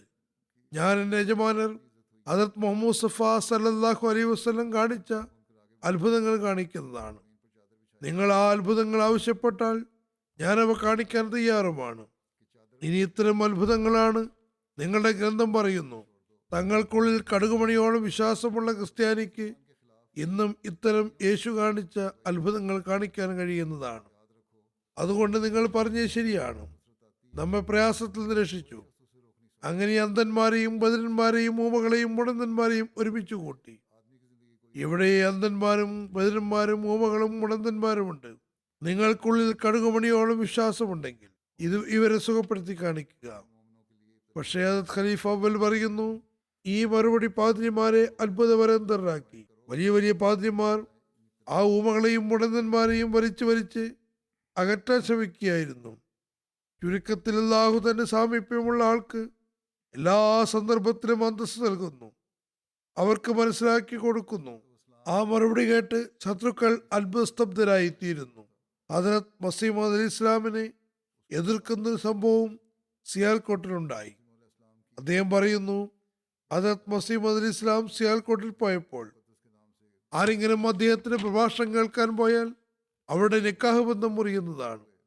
എന്നാൽ ഹദരത്ത് മീസ സാഹിബിന്റെ ആകർഷണം കാരണം ജനങ്ങൾ ഫത്വയെ ഒട്ടും ഗൗനിച്ചില്ല. അപ്പോൾ ജനങ്ങളെ തടയാൻ മൗലവിമാർ വഴിയിൽ തടസ്സമുണ്ടാക്കി. വഴിയിൽ കല്ലുകൾ കൂട്ടിയിട്ടു. പോകുന്നവരെ കല്ലെറിയുന്നതാണ്. പിന്നെ പ്രസംഗം കേൾക്കാതിരിക്കാൻ സമ്മേളന സ്ഥലത്ത് നിന്ന് ജനങ്ങളെ പിടിച്ചു കൊണ്ടുപോയി. പറയുന്നു, PT സാഹിബ് എന്നൊരാളുണ്ടായിരുന്നു. അദ്ദേഹം ഒരിക്കൽ സിയാൽകോട്ടിൽ സിറ്റി ഇൻസ്പെക്ടറായിരുന്നു, പിന്നെ പോലീസ് സൂപ്രണ്ടായി. ഇപ്പോൾ അദ്ദേഹത്തിന് എന്ത് സ്ഥാനമാണ് എന്നറിയില്ല. സംവിധാനം ചെയ്യാനുള്ള ചുമതല PT സാഹിബിനായിരുന്നു. ജനങ്ങൾ ബഹളമുണ്ടാക്കാനും കുഴപ്പമുണ്ടാക്കാനും തുനിഞ്ഞു. ഹുസൂർ അലൈഹി സാഹിബിന്റെ പ്രസംഗം അദ്ദേഹം കേട്ടിരുന്നു. അദ്ദേഹം അത്ഭുതപ്പെട്ടു. പ്രസംഗത്തിൽ ആര്യന്മാർക്കും ക്രിസ്ത്യാനികൾക്കുമാണ് പ്രഹരമുള്ളത്. ഇനി മീത സാഹിബ് പറഞ്ഞത് മൗലവിമാരുടെ ചിന്താഗതിക്ക് എതിരാണെങ്കിൽ പോലും അതുകൊണ്ട് ഇസ്ലാമിന് രാഷ്ട്രീയവുമില്ല. ക്രിസ്ത്യാനികൾക്കെതിരാണ് സംസാരിക്കുന്നത്. ആ കാര്യം സത്യമാണെങ്കിൽ ഇസ്ലാം സത്യമാണ് സ്ഥാപിക്കപ്പെടുന്നതാണ്. മീത സാഹിബ് വിവരിക്കുന്നത് സത്യമാണെങ്കിൽ ഇസ്ലാം സത്യമാണ് സ്ഥാപിതമാകും. പിന്നെ മുസ്ലിങ്ങൾക്ക് കുഴപ്പമുണ്ടാക്കാനുള്ള കാരണമൊന്നുമില്ല. അയാൾ സർക്കാരി ഓഫീസറായിരുന്നു. എങ്കിലും സമ്മേളനത്തിൽ നിന്ന് മുസ്ലിങ്ങൾ സംബോധന ചെയ്തുകൊണ്ട് പറഞ്ഞു, ഇവിടെ ക്രിസ്ത്യാനികളുടെ ദൈവം മരണപ്പെട്ടു എന്ന് പറയുന്നു. അതിൽ നിങ്ങൾ എന്തിനാണ് ദേഷ്യപ്പെടുന്നത്? ചുരുക്കത്തിൽ ക്രിസ്ത്യാനികളുടെ ദൈവം മരിച്ചു എന്ന് പറയുന്നതിൽ നിങ്ങൾക്ക് ദേഷ്യപ്പെടാൻ എന്താണുള്ളത്? ഇത് നിങ്ങൾക്ക് നല്ലതാണ്. ഇതാണ് അവർക്ക് അഥവാ ശത്രുക്കൾക്ക് നമ്മളോടുള്ള പെരുമാറ്റം. പൊതുവിൽ കാണപ്പെടുന്നത് അവരിൽ നിന്ന് ആരെങ്കിലും ആര്യന്മാരിൽ ചേരുകയാണെങ്കിൽ നമുക്കെന്ത് എന്നാണ് നിലപാട്. യഥാർത്ഥത്തിൽ അവരിൽ നിന്ന് ആരെങ്കിലും ആര്യന്മാരിൽ പോയാൽ അവർക്കൊരു പ്രശ്നവുമില്ല. എന്നാൽ മീത സാഹിബിന്റെ വർത്തമാനം ആരും കേൾക്കരുതത്രേ. അദ്ദേഹം പറയുന്നു, യഥാർത്ഥത്തിൽ തെറ്റായ ചിന്താഗതിയായിരുന്നു. ഹദരത്ത് മസീഹ് ഇസ്ലാമിനെ സംബന്ധിച്ചിടത്തോളം മുസ്ലിങ്ങൾ മതം പോരുമ്പോൾ നമുക്ക് പ്രയാസമുണ്ട്. ഹദരത്ത് മസീഹ് അലൈഹി സ്വലാത്തു വസ്സലാം പറയുന്നു, "യേ ദിൽ തൂ നീദ് ഖാത്തിരെ ഈനാൻ നിഗാദാർ ക ആഖിർ കുനന്ദ ദവിയെ ഹുബ്ബെ പയമ്പരം." ഹൃദയമേ, നീ അവരെയും പരിഗണിക്കുക, കാരണം അവർ ഏതായാലും എൻ്റെ പ്രവാചക പ്രഭുവിനോട് സ്നേഹമുള്ളവരാണ്. അതുകൊണ്ട് അവർ ദീൻ മാറുന്നുവെങ്കിൽ, മതം മാറുന്നുവെങ്കിൽ, വഴിതെറ്റുന്നുവെങ്കിൽ നമുക്കതിൽ സങ്കടമുണ്ട്. ഒരിക്കൽ ഹദരത്ത് മസീമദ് അലി ഇസ്ലാത്തു വസ്സലാമിനോട് ഒരു വ്യക്തി പറയുകയുണ്ടായി, ഞാൻ താങ്കളെ ഒരുപാട് സ്തുതിക്കുന്ന ആളാണ്, എന്നാൽ ഒരു വലിയ തെറ്റ് താങ്കളിൽ സംഭവിച്ചിട്ടുണ്ട്. താങ്കൾക്കറിയാമല്ലോ, പണ്ഡിതന്മാർക്ക് ആരെയും അംഗീകരിക്കാൻ സാധ്യമല്ല. അങ്ങനെ ആരെങ്കിലും അംഗീകരിച്ചു കഴിഞ്ഞാൽ അത് തങ്ങൾക്ക് അപമാനത്തിന് കാരണമാകും എന്നവർ കരുതുന്നു. ജനങ്ങൾ പറയും, ഈ കാര്യം ഇന്ന ആൾക്കാണല്ലോ മനസ്സിലായത്, ഇവർക്ക് മനസ്സിലായില്ലല്ലോ എന്ന്. അതുകൊണ്ട് ഈ കാര്യങ്ങൾ ഇവരിൽ നിന്ന് ഇവരെ സമ്മതിപ്പിക്കുന്നതിനുള്ള ഒരു മാർഗം അവരെ കൊണ്ട് അത് പറയിപ്പിക്കുക എന്നതാണ്. താങ്കൾക്ക് ഈസാ നബിയുടെ മരണത്തെ സംബന്ധിച്ച് അറിവ് കിട്ടിയപ്പോൾ, മനസ്സിലായപ്പോൾ താങ്കൾ എണ്ണപ്പെട്ട പണ്ഡിതന്മാരെ ക്ഷണിക്കണമായിരുന്നു. ഒരു മീറ്റിംഗ് നടത്തി ഇക്കാര്യം അവരുടെ മുന്നിൽ വെക്കുക. അതായത് ക്രിസ്ത്യാനികൾക്ക് മസീഹ് ജീവിച്ചിരിപ്പിക്കുന്നത് എന്ന വിശ്വാസം കൊണ്ട് ധാരാളം പ്രയോജനം കിട്ടുന്നു. അവർ ആരോപണം നടത്തിക്കൊണ്ട് ഇസ്ലാമിന് നഷ്ടം വരുത്തുന്നു. അവർ പറയുന്നു, നിങ്ങളുടെ പ്രവാചകൻ മരണമടഞ്ഞിരിക്കുന്നു, ഞങ്ങളുടെ മതസ്ഥാപകൻ ആകാശത്ത് ജീവിച്ചിരിപ്പുണ്ട്, അതുകൊണ്ട് അദ്ദേഹം ഉന്നതനാണെന്ന് മാത്രമല്ല സ്വയം ദൈവവുമാണ്. ഇതിന് മറുപടി കൊടുക്കുക. ഈ ചോദ്യം ഉന്നയിച്ചു നോക്കുക. അപ്പോൾ താങ്കൾ ക്ഷണിച്ചിരിക്കുന്ന പണ്ഡിതന്മാർ പറയും, താങ്കൾ തന്നെ പറയുക. ഹദരത്ത് മസീഹ് ഇസ്ലാം പറയുന്നു, നിങ്ങൾ തന്നെ പറയുക, ഇതിനെന്ത് മറുപടിയാണ്? അപ്പോൾ അവർ പറയും, അപ്പോൾ താങ്കൾ പറയുന്നു, നിർദ്ദേശങ്ങൾ നിങ്ങളുടെ തന്നെയാണ് സ്വീകാര്യമെങ്കിലും എൻ്റെ അഭിപ്രായത്തിൽ ഇന്ന ആയത്തിൽ മസിഹിന്റെ മരണം സ്ഥാപിക്കപ്പെടുന്നതാണ്. പണ്ഡിതന്മാർ ഉടനെ പറയും, ഇത് തന്നെയാണ് ശരി. ബിസ്മില്ല ചൊല്ലിക്കൊണ്ട് അത് വിളംബരപ്പെടുത്തുക, ഞങ്ങൾ പിന്താങ്ങുന്നതാണ്. ഈ രീതി ഹദ്റത്ത് മസീഹ് ഇസ്ലാമിനോട് മൗലവിമാരെ അംഗീകരിപ്പിക്കുന്നതിനായി ആ വ്യക്തി പറയുകയുണ്ടായി. പിന്നീട് പറയുന്നു, ഇതുപോലെ ഈ പ്രശ്നവും ഉന്നയിക്കുക മസീഹിൻ രണ്ടാം വരവിനെ കുറിച്ച്. എന്നാൽ മസീഹ് അലൈഹി സ്വലാം മരണപ്പെട്ടാൽ പിന്നെ അതിന്റെ അർത്ഥം എങ്ങനെ മനസ്സിലാക്കണം? അപ്പോൾ ഏതെങ്കിലും പണ്ഡിതൻ താങ്കളെ കുറിച്ച് പറയും, താങ്കൾ തന്നെ മസീഹാണ്. അപ്പോൾ എല്ലാ പണ്ഡിതന്മാരും അതിന് സാക്ഷ്യപ്പെടുത്തുമായിരുന്നു. ഈ നിർദ്ദേശം കേട്ട് ഹദ്റത്ത് മസീഹ് മൗഊദ് അലൈഹി സ്വലാത്തു വസ്സലാം പറയുകയുണ്ടായി, എന്റെ വാദം മാനുഷികമായ തന്ത്രം മാത്രമായിരുന്നുവെങ്കിൽ ഞാൻ നിസ്സംശയം അങ്ങനെ തന്നെ ചെയ്യുമായിരുന്നു. എന്നാൽ ഇത് അല്ലാഹുവിന്റെ ആജ്ഞ കൊണ്ടും ദൈവം ഏതുപോലെയാണോ മനസ്സിലാക്കി തന്നത് അതുപോലെ തന്നെയുമാണ് ഞാൻ ചെയ്തത്. തന്ത്രങ്ങൾ മാനുഷിക വഞ്ചനാ തന്ത്രങ്ങൾക്കെതിരിലാണ് മനയിക്കപ്പെടുന്നത്. ദൈവത്തിന്റെ ജമാഅത്തുകൾ ഒരിക്കലും അതിനെ ഭയപ്പെടുന്നില്ല. അത് നമ്മുടെ ജോലിയുമല്ല, സ്വയം ദൈവത്തിൻ്റെതാണ്. അവൻ തന്നെ ഈ സന്ദേശം എത്തിക്കുന്നതാണ്. സൂര്യഗ്രഹണ സംഭവം നമ്മുടെ ജമാഅത്തിലെ ഒരു സുപ്രധാന സംഭവമാണ്. ഇതിനെക്കുറിച്ചും ഒരു എതിരാളി മൗലവി, ഗുജറാത്തിയാണെന്ന് തോന്നുന്നു, എപ്പോഴും ജനങ്ങളോട് പറഞ്ഞുകൊണ്ടിരിക്കുമായിരുന്നു, മീർസ സാഹിബിന്റെ വാദം കേട്ട് വഞ്ചിതരാകരുത്. ഹദീസുകളിൽ വ്യക്തമായും എഴുതിയിട്ടുണ്ട്, മഹദിയുടെ അടയാളം അദ്ദേഹത്തിന്റെ കാലത്ത് സൂര്യനും ചന്ദ്രനും റംസാൻ മാസത്തിൽ ഗ്രഹണം സംഭവിക്കും. ഏതുവരെ ഈ പ്രവചനം പൂർത്തിയാകുന്നില്ലയോ, സൂര്യനും ചന്ദ്രനും റംസാൻ മാസത്തിൽ ഗ്രഹണം സംഭവിക്കുന്നില്ലയോ, അദ്ദേഹത്തിന്റെ വാദം ഒരിക്കലും സത്യമായി ധരിക്കരുത്. യാദൃശ്ചികമെന്ന് പറയട്ടെ, അയാൾ ജീവിച്ചിരിപ്പുണ്ടായിരുന്നു. ചന്ദ്രഗ്രഹണം പൂർത്തിയായി. അദ്ദേഹത്തിന്റെ അയൽപക്കത്ത് ഒരു അഹമ്മദി താമസിക്കുന്നുണ്ടായിരുന്നു. അദ്ദേഹം കേൾപ്പിക്കുന്നു, സൂര്യന് ഗ്രഹണം സംഭവിച്ചപ്പോൾ സൂര്യനെ ഗ്രഹണം സംഭവിച്ചപ്പോൾ ആ മൗലവി പരിഭ്രാന്തനായിക്കൊണ്ട് തന്റെ വീടിന്റെ മുകളിൽ കയറി ഉലാത്താൻ തുടങ്ങി. ഉലാത്തിക്കൊണ്ട് ഇങ്ങനെ പറയുന്നുണ്ടായിരുന്നു, ഹോൺ ലോഗ് ഗുംറാ ഹോങ്കെ, ഹോൺ ലോഗ് ഗുംറാ ഹോങ്കെ. ഇത് ആവർത്തിക്കുകയായിരുന്നു. അതായത് ഇനി ജനങ്ങൾ വഴിതെറ്റിപ്പോകും. അപ്പോൾ അയാൾ പ്രവചനം പൂർത്തിയായതുകൊണ്ട് ജനങ്ങൾ മീർസ സാഹിബിനെ അംഗീകരിച്ചുകൊണ്ട് സന്മാർഗം പ്രാപിക്കും, വഴിവഴിക്കില്ല എന്ന് മനസ്സിലാക്കിയില്ല. ക്രിസ്ത്യാനികളും ഒരു രീതിയിൽ മുൻഗ്രന്ഥങ്ങളുള്ള എല്ലാ അടയാളങ്ങളും പൂർത്തിയായതായി അംഗീകരിച്ചിരുന്നു. എന്നാൽ മറുവശത്ത് നബി സല്ലല്ലാഹു അലൈഹി വസല്ലമയുടെ വാദം കേട്ട് പറഞ്ഞിരുന്നു, യാദൃച്ഛികമായി ഇപ്പോൾ ഒരു വ്യാജവാദി വാദിച്ചിരിക്കുകയാണ് എന്ന്. അതുപോലെ മുസ്ലിങ്ങൾ പറയുന്നു, അടയാളങ്ങൾ പൂർത്തിയായിരിക്കുന്നു. എന്നാൽ യാദൃച്ഛികമായി ഈ സമയത്ത് ഒരു വ്യാജൻ വാദം പുറപ്പെടുവിച്ചിരിക്കുന്നു. ഇതാണ് മുസ്ലിങ്ങളുടെയും അവസ്ഥ. എന്നാൽ കൗതുകകരമായ കാര്യം, ഇങ്ങനെയുള്ള യാദൃച്ഛികത ഒരു വ്യാജനാണ് ഒത്തുചേർന്നത്, എന്നാൽ സത്യവാദിക്ക് ലഭിച്ചില്ലത്രേ. ഹദ്റത്ത് മസീഹ് മൗഊദ് അലൈഹി സ്വലാത്തു വസ്സലാമിന്റെ ഭൂതകാലത്തെക്കുറിച്ച് അദ്ദേഹം പറയുന്നു, എല്ലാ തിന്മയും പടിപടിയായി ഉത്ഭവിക്കുന്നു.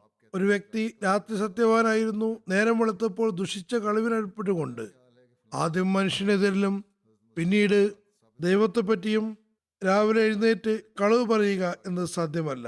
അതനുസരിച്ച് നമ്മൾ ഹദ്റത്ത് മീർസ സാഹിബിന്റെ ആദ്യകാല ജീവിതത്തെ നോക്കുക. അദ്ദേഹം ഇവിടെയുള്ള ഹിന്ദുക്കളോടും സിഖുകാരോടും മുസ്ലിങ്ങളോടും കൂടെ വിളംബരപ്പെടുത്തിക്കൊണ്ട് പറഞ്ഞു, നിങ്ങൾക്ക് എൻ്റെ മുൻകാല ജീവിതത്തിൽ ഏതെങ്കിലും രീതിയിലുള്ള ആക്ഷേപങ്ങൾ ഉന്നയിക്കാൻ സാധ്യമാണോ? പക്ഷേ ആർക്കും തന്നെ ധൈര്യം വന്നില്ല. മറിച്ച് അദ്ദേഹത്തിൻ്റെ ജീവിതം പരിശുദ്ധമായിരുന്നുവെന്ന് അവർ സമ്മതിച്ചു. മൗലവി മുഹമ്മദ് ഹുസൈൻ ബട്ടാലവി പിന്നീട് അദ്ദേഹത്തിൻ്റെ ശക്തനായ എതിരാളിയായി മാറിയ ആളാണ്. അദ്ദേഹം തൻ്റെ പ്രസിദ്ധീകരണത്തിൽ ഹദ്റത്ത് മസീഹ് മൗഊദ് അലൈഹി സ്വലാത്തു വസ്സലാമിന്റെ ജീവിതം പരിശുദ്ധമായിരുന്നുവെന്നും ന്യൂനതകൾക്ക് അതീതമായിരുന്നുവെന്നും സാക്ഷി പറയുന്നു. അതുപോലെ മിസ്റ്റർ ജഫർ അലി ഖാന്റെ പിതാവ്, അദ്ദേഹം തൻ്റെ പത്രത്തിൽ മസീഹ് മൗഊദ് അലൈഹി ഇസ്ലാമിന്റെ ആദ്യകാല ജീവിതത്തെക്കുറിച്ച് സാക്ഷ്യം നൽകിക്കൊണ്ട് പറയുന്നു, വളരെ പരിശുദ്ധവാനായിരുന്നു. ചുരുക്കത്തിൽ 40 വർഷം വരെ അന്യൂനനായിരുന്ന വ്യക്തി അദ്ദേഹത്തിന്റെ ജീവിതം പരിശുദ്ധമായിരുന്നു. അദ്ദേഹം എങ്ങനെയാണ് ഒരൊറ്റ രാത്രി കൊണ്ട് മറ്റെന്തെങ്കിലുമായി തീരുകയും വഴിപഴിക്കുകയും ചെയ്യുന്നത്? സ്വാർത്ഥമതികളായ ഉലമാക്കൾ അംഗീകരിച്ചത്, അതായത് സൈക്കാട്രിസ്റ്റ് പറയുന്നതും എല്ലാ തരത്തിലുള്ള തിന്മകളും ധാർമ്മികമായ ന്യൂനതകളും പതിയെ പതിയാണ് ഉണ്ടാകുന്നത് എന്നാണ്. പെട്ടെന്ന് തന്നെ യാതൊരു മാറ്റവും ധാർമ്മികതയിൽ വരുന്നതല്ല. അതുകൊണ്ട് അദ്ദേഹത്തിന്റെ കഴിഞ്ഞകാല ജീവിതം എത്രമാത്രം അന്യൂനമായിരുന്നുവെന്നും എത്രമാത്രം പരിശുദ്ധമായിരുന്നുവെന്നും പ്രകാശിതമായിരുന്നുവെന്നും നോക്കുക. പിന്നെ അള്ളാഹു ഹദ്റത്ത് മസീഹ് അലൈഹി സ്വലാത്തു വസ്സലാമിന് എങ്ങനെയാണ് സഹായം ചെയ്തുകൊണ്ടിരുന്നത് ഇത് സംബന്ധിച്ച് നമുക്ക് നോക്കാം. അദ്ദേഹം പറയുന്നു, അള്ളാഹുവിന്റെ പ്രവാചകനായ ആൾക്കുമേൽ അള്ളാഹുവിൽ നിന്ന് സഹായം വരുന്നു. അഥവാ അനുഗ്രഹം വരുന്നില്ലെങ്കിൽ ആ വ്യക്തി അള്ളാഹുവിൽ നിന്ന് നിയോഗിക്കപ്പെട്ട ആളും റസൂലുമല്ല. ജനങ്ങൾ അടുക്കുന്നത് അയാളെ നശിപ്പിക്കാൻ വേണ്ടിയാണ്. എന്നാൽ അള്ളാഹുവിന്റെ സഹായം വരുന്നു, അദ്ദേഹത്തെ വിജയിപ്പിക്കുകയും ചെയ്യുന്നു. അദ്ദേഹത്തിന്റെ എതിരാളികളുടെ പദ്ധതികളെ മണ്ണിലേക്ക് അമർത്തുകയും ചെയ്യുന്നു. ഇതേ കാര്യം ഹദ്റത്ത് മസീഹ് അലൈഹി സ്വലാത്തു വസ്സലാമിന്റെ എതിരിലും ഉണ്ടായി. അദ്ദേഹത്തെ പല രീതിയിൽ വധിക്കുന്നതിനുള്ള പരിശ്രമങ്ങൾ നടത്തിക്കൊണ്ടിരുന്നു. പലരും വധിക്കുന്നതിന് വേണ്ടി നിയമിക്കപ്പെട്ടു. അദ്ദേഹത്തിനെതിരിൽ കള്ള വധോദ്യമ കേസുകൾ നൽകപ്പെട്ടു. മാർട്ടിൻ ക്ലാർക്ക് ഒരു കള്ള വധോദ്യമ കേസ് ഉണ്ടാക്കി. എന്നെ ഒരു വ്യക്തി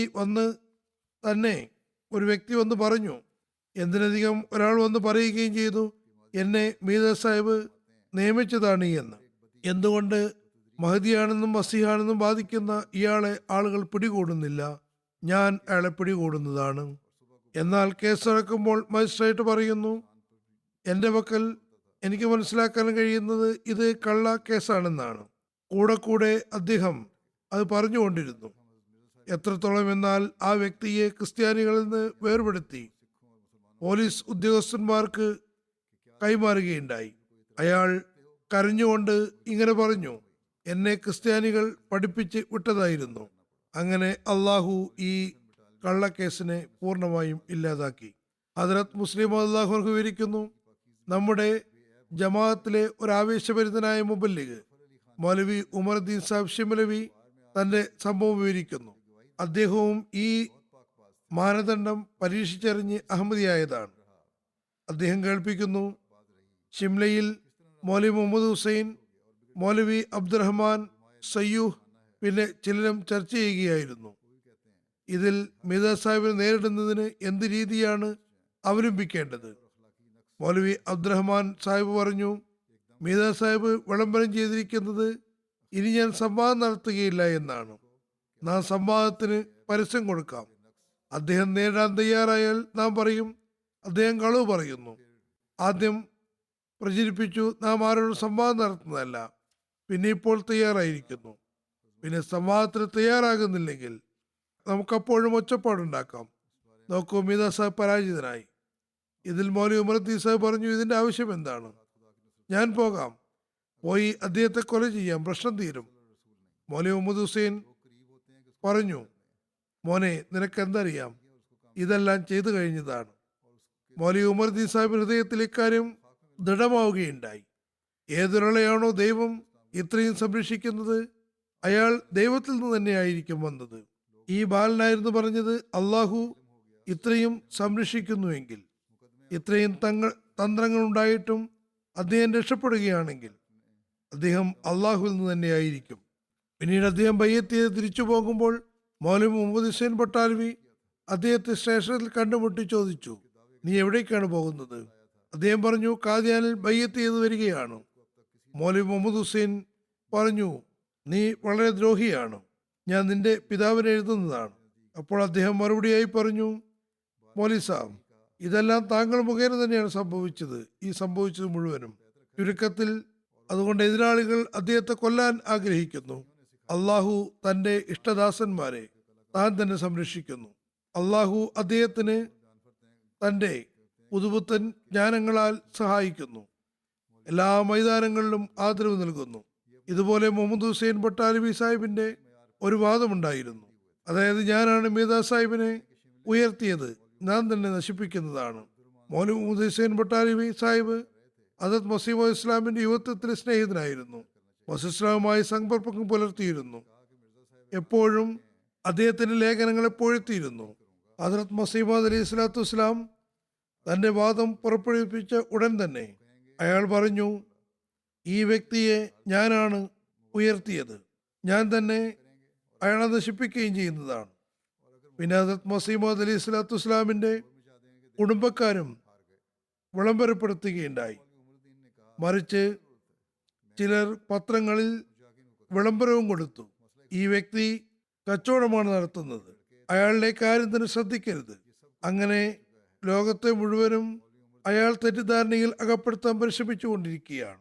തുടർന്ന് ഹദരത്ത് മുസ്ലിം പറയുന്നു, പറയട്ടോ, മറിച്ച് ചില പത്രങ്ങളിൽ അവർ പ്രസിദ്ധപ്പെടുത്തി, അതായത് ഈ വ്യക്തി ഒരു കച്ചവടം തുടങ്ങിയിരിക്കുകയാണ്, ആരും തന്നെ അയാളെ ശ്രദ്ധിക്കുക പോലും ചെയ്യരുത്. അങ്ങനെ പല നിലയ്ക്കും അദ്ദേഹത്തെ ലോകത്തിനു മുന്നിൽ അദ്ദേഹത്തെ പറ്റി തെറ്റിദ്ധാരണ വരുത്താൻ അവർ ശ്രമിക്കുകയും ചെയ്തു. ഹദരത്ത് മുസ്ലിം അത് പറയുന്നു, എനിക്ക് ഓർമ്മയുള്ള കാലത്തുണ്ടായ സംഭവമാണ്. ഒരുപാട് പ്രവർത്തന നിരതരായ ആളുകൾ, ഒരുപാട് ജോലിക്കാരായ ആളുകൾ, അതായത് കൃഷി സംബന്ധമായ കാര്യങ്ങൾ ചെയ്യുന്ന ആളുകൾ അദ്ദേഹത്തിന്റെ വീട്ടിൽ പണിയെടുക്കുന്നതിൽ നിന്ന് പിന്മാറി. അതായത് വീടുകളിൽ പണി ചെയ്യുന്നതിൽ നിന്ന് പിന്മാറി, അദ്ദേഹത്തിന്റെ വീട്ടിൽ ജോലി എടുക്കുന്നതിൽ നിന്ന് പിന്മാറി. അതായത് ഈ പണിയെടുക്കുന്ന ആളുകൾ വീടുകൾ അവിടെ കൃഷി സംബന്ധമായ ഒരു സ്ഥലമായിരുന്നിട്ട് കൂടി അദ്ദേഹം വലിയ കൃഷിയുള്ള ആളുമായിരുന്നു. എന്നിട്ടും അദ്ദേഹത്തിന്റെ വീട്ടിൽ ജോലി എടുക്കുന്നതിൽ നിന്ന് പിന്മാറി. അതിന് കാരണം ഞങ്ങളുടെ കുടുംബക്കാർ തന്നെയായിരുന്നു. ചുരുക്കത്തിൽ സ്വന്തക്കാരും അന്യരും ചേർന്നുകൊണ്ട് അദ്ദേഹത്തെ ഇല്ലാതാക്കാൻ ശ്രമിച്ചു. അദ്ദേഹത്തെ എല്ലാ നിലയ്ക്കും നശിപ്പിക്കുകയും ഇല്ലാതാക്കുകയും ചെയ്യാൻ ആഗ്രഹിക്കുകയും ചെയ്തു. എന്നാൽ അള്ളാഹു തന്റെ ദാസനോട് പറഞ്ഞു, ലോകത്തൊരു നബി വന്നു, എന്നാൽ ലോകം അദ്ദേഹത്തെ സ്വീകരിച്ചില്ല. എന്നാൽ അള്ളാഹു അദ്ദേഹത്തെ സ്വീകരിക്കുന്നതാണ്. വളരെ ശക്തമായ ആക്രമണങ്ങളാൽ അദ്ദേഹത്തിന്റെ സത്യത്തെ വെളിപ്പെടുത്തുകയും ചെയ്യും. ഒരു നിസ്സഹായനും ഒന്നിനും കഴിവില്ലാത്തവനുമായ ഒരു വ്യക്തി ഖാദിയാനെ പോലുള്ള ഒരു സ്ഥലത്ത് നിന്ന്, അവിടെ ആഴ്ചയിൽ ഒരിക്കൽ മാത്രമാണ് തപാൽ വന്നിരുന്നത്, അവിടെ ഒരു പ്രൈമറി സ്കൂളും ഒന്നുണ്ടായിരുന്നില്ല, അവിടെ ഒരു രൂപയുടെ ആട്ട പോലും ജനങ്ങൾക്ക് ലഭ്യമാകുമായിരുന്നില്ല. അവിടെ ഒരാൾ എഴുന്നേറ്റ് നിൽക്കുന്നു. ആ വ്യക്തി ഒരു മൗലവിയോ വലിയ സ്വത്തിന്റെ ഉടമയോ ഒന്നുമായിരുന്നില്ല. തീർച്ചയായും ഹദരത്ത് മസീഹ് സ്വലാത്തു വസ്സലാം ഒരു ഉന്നത കുടുംബത്തിൽ നിന്നുള്ള ആളായിരുന്നു. എന്നാൽ രാജാക്കന്മാരെയും നവാബുമാരെയും പോലെ വലിയ സ്വത്തിനൊന്നും ഉടമയായിരുന്നില്ല. അദ്ദേഹം എഴുന്നേറ്റ് ലോകത്തിനു മുന്നിൽ വിളംബരപ്പെടുത്തുന്നു. ആദ്യത്തെ ദിവസം തന്നെ പറയുന്നു, അള്ളാഹു എന്റെ നാമം ലോകത്തിന്റെ കോണുകളോളം എത്തിക്കുന്നതാണ് എന്ന് ആർക്കാണ് പറയാൻ കഴിയുക? ഹദരത്ത് മസീഹ് മൗഊദ് അലൈഹി സ്വലാത്തു വസ്സലാമിന്റെ നാമം ലോകത്തിന്റെ കോണുകളോളം എത്തിയിട്ടില്ല എന്ന് നമുക്കിന്ന് കാണാൻ കഴിയുന്നു. ലോകത്തിലെ ഒരു കോണും തന്നെ ഹദരത്ത് മസീഹ് മൗഊദ് അലൈഹി സ്വലാത്തു വസ്സലാമിന്റെ നാമം എത്താത്തതായിട്ടില്ല. ഹദരത്ത് മസീഹ് ഇസ്ലാം പറയുന്നു, ഒരു വ്യാജന്റെ നാശത്തിന് അയാളുടെ വ്യാജം തന്നെ മതിയായതാണ്. എന്നാൽ അള്ളാഹുവിന്റെ മഹത്വത്തിനും അവന്റെ റസൂലിന്റെ അനുഗ്രഹങ്ങൾ പ്രകടിപ്പിക്കുന്നതിനും തെളിവാണെങ്കിൽ, പിന്നെ അള്ളാഹു സ്വയം തന്നെ നട്ട ചെടിയാണെങ്കിൽ അതിന്റെ സംരക്ഷണം മലക്കുകൾ സ്വയം നിർവഹിക്കുന്നു. ആർക്കാണ് അതിനെ ഇല്ലാതാക്കാൻ കഴിയുക? ഓർക്കുക, എന്റെ പ്രസ്ഥാനം കേവലം ഒരു കച്ചവടമായിരുന്നുവെങ്കിൽ ഇവർ പറഞ്ഞതുപോലെ അതൊരു കച്ചവടമാണെന്ന്, അതിൻ്റെ പേരും ചൂരും തന്നെ അവശേഷിക്കുമായിരുന്നില്ല. എന്നാൽ അള്ളാഹുവിൽ നിന്നാണെങ്കിൽ തീർച്ചയായും അത് അവനിൽ നിന്ന് തന്നെയാകുന്നു. ലോകം മുഴുവനും അതിനൊന്നിച്ചെതിർത്താലും അത് വളരുകയും വ്യാപിക്കുകയും മലക്കുകൾ അതിനെ സംരക്ഷിക്കുകയും ചെയ്യുന്നതാണ്. ഇൻഷാ അല്ലാഹ്. ആരും എന്നോടൊപ്പം ഇല്ലാതാവുകയാണെങ്കിലും, ആരും സഹായിച്ചില്ലെങ്കിലും, ഞാൻ ഉറപ്പായും വിശ്വസിക്കുന്നു ഈ പ്രസ്ഥാനം വിജയിക്കുക തന്നെ ചെയ്യും. ഇൻഷാ അല്ലാഹ്. അള്ളാഹു നമുക്ക് ബയ്യത്തിന്റെ കടമകൾ നിർവഹിക്കാനുള്ള തൗഫീക്ക് നൽകുമാറാകട്ടെ. ഹദരത്ത് മസ്ലാമിന്റെ സന്ദേശം ലോകത്ത് എത്തിച്ചുകൊണ്ട് അള്ളാഹുവിന്റെ അനുഗ്രഹങ്ങളുടെ അവകാശികളാക്കുകയും ചെയ്യുമാറാകട്ടെ. നമ്മെ ഒരിക്കലും തന്നെ കൃതജ്ഞത കാണിക്കുന്നവരിൽ ഉൾപ്പെടുത്താതിരിക്കുമാറാകട്ടെ. മറിച്ച് കൃതജ്ഞ ചെയ്യുന്നവരുടെ കൂട്ടത്തിൽ നമ്മൾ ഉൾപ്പെടുത്തുമാറാകട്ടെ. അള്ളാഹു നമുക്കുള്ള തൗഫീക്ക് നൽകുമാറാകട്ടെ. ഇന്ന് ഞാനൊരു വെബ്സൈറ്റും ലോഞ്ച് ചെയ്യുന്നതാണ്, വിളംബരം ചെയ്യുന്നതാണ്. ഇതും ഒരു തബ്ലീഗിൻ്റെ മാർഗമാണ് ലോകത്തിൻ്റെ കോണുകളോളം സന്ദേശം എത്തിക്കുന്നതിന്. ഇത് കുർദിഷ് ഭാഷയിലുള്ള ജമാഅത്തിൻ്റെ വെബ്സൈറ്റാണ്. ഇസ്ലാം അഹമ്മദിയ .kr. ഈ വെബ്സൈറ്റിൻ്റെ മേൽനോട്ടം ഡോക്ടർ ഇസ്മായിൽ മുഹമ്മദ് സാഹിബാണ് ചെയ്യുന്നത്. അദ്ദേഹത്തോടൊപ്പം കുർദിഷ് ജമാഅത്തിലെ അംഗങ്ങളുടെ ഒരു ടീമുമുണ്ട്. ഈ വെബ്സൈറ്റിൻ്റെ ഉദ്ദേശം കുർദിഷ് ഭാഷ അറിയുന്നവർക്ക്, വായനക്കാർക്ക് ആദ്യമായി അഹമ്മദിയ ജമാഅത്തിൻ്റെ വിശ്വാസങ്ങൾ തങ്ങളുടെ ഭാഷയിൽ സ്വയം വായിക്കുന്നതിന് അവസരം ഉണ്ടാക്കുക എന്നതാണ്. ഈ വെബ്സൈറ്റ് അടിസ്ഥാനപരമായി കുർദിഷ് ഭാഷയുടെ സുറാനി ഡയലക്റ്റിൽ ആധാരമായിട്ടാണുള്ളത്. അതിനുശേഷം ചില ദീനി ഡയലക്റ്റും ഉള്ളടക്കവുമുണ്ട്. വെബ്സൈറ്റിൽ വാർത്തകളും ലേഖനങ്ങളും തഫ്സീറും പുസ്തകങ്ങളും പ്രസംഗങ്ങളും ഖുതുബയും വീഡിയോ സെക്ഷനും ഉൾപ്പെടുത്തിയിട്ടുണ്ട്. കുർദിഷ് തർജ്ജമ കമ്മിറ്റിയുടെ സഹകരണത്തോടെ ഈ വെബ്സൈറ്റിൽ ഇസ്ലാമിൻ്റെ ധാരാളം പുസ്തകങ്ങളോടൊപ്പം മറ്റ് ജമാഅത്ത് പുസ്തകങ്ങൾ ലഭ്യമാക്കിയിട്ടുണ്ട്. ഇസ്ലാമിൻ്റെ പുസ്തകങ്ങൾ, ഖലീഫ സാനിയുടെ പുസ്തകങ്ങളും മറ്റ് ജമാഅത്ത് സാഹിത്യങ്ങളും, അതിൽ ഇസ്ലാമി തത്വജ്ഞാനം, മസീഹ് ഹിന്ദുസ്ഥാൻ മേ ജറൂറത്തുൽ ഇമാം, ഹഖീഖത്തുൽ മഹദി മുതലായവ ഉൾപ്പെട്ടിട്ടുണ്ട്. ദഅവത്തുൽ അമീർ, മൻസബ് ഖിലാഫത്ത്, അതിനുശേഷം ജുമാക്ക് ശേഷം ഇത് ഞാൻ ലോഞ്ച് ചെയ്യുന്നതാണ്. ഈ വെബ്സൈറ്റ് അള്ളാഹു അനുഗ്രഹീതമാക്കുമാറാകട്ടെ. അതുപോലെ തന്നെ ലോകത്തിൻ്റെ അവസ്ഥകളെക്കുറിച്ച് ഞാൻ പറയാൻ ആഗ്രഹിക്കുന്നു. ദുആകൾ തുറന്നുകൊണ്ടിരിക്കുക. അള്ളാഹു ലോകത്തെ നാശത്തിൽ നിന്ന് രക്ഷിക്കുമാറാകട്ടെ. മനുഷ്യന്മാർക്ക് ബുദ്ധി നൽകട്ടെ. തൻ്റെ സൃഷ്ടികർത്താവിനെ തിരിച്ചറിയുന്നവരാകുമാറാകട്ടെ.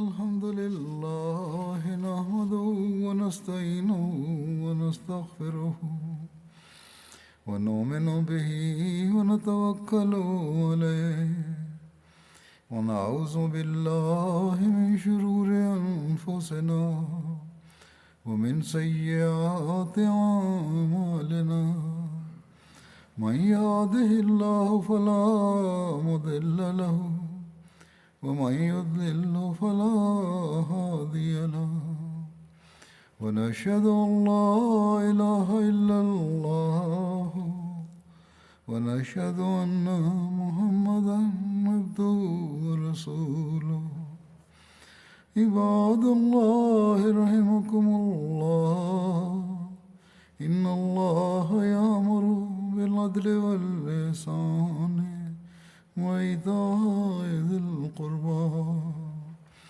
وينهى عن الفحشاء والمنكر والبغي يعظكم لعلكم تذكرون اذكروا الله يذكركم وادعوه يستجب لكم ولذكر الله أكبر.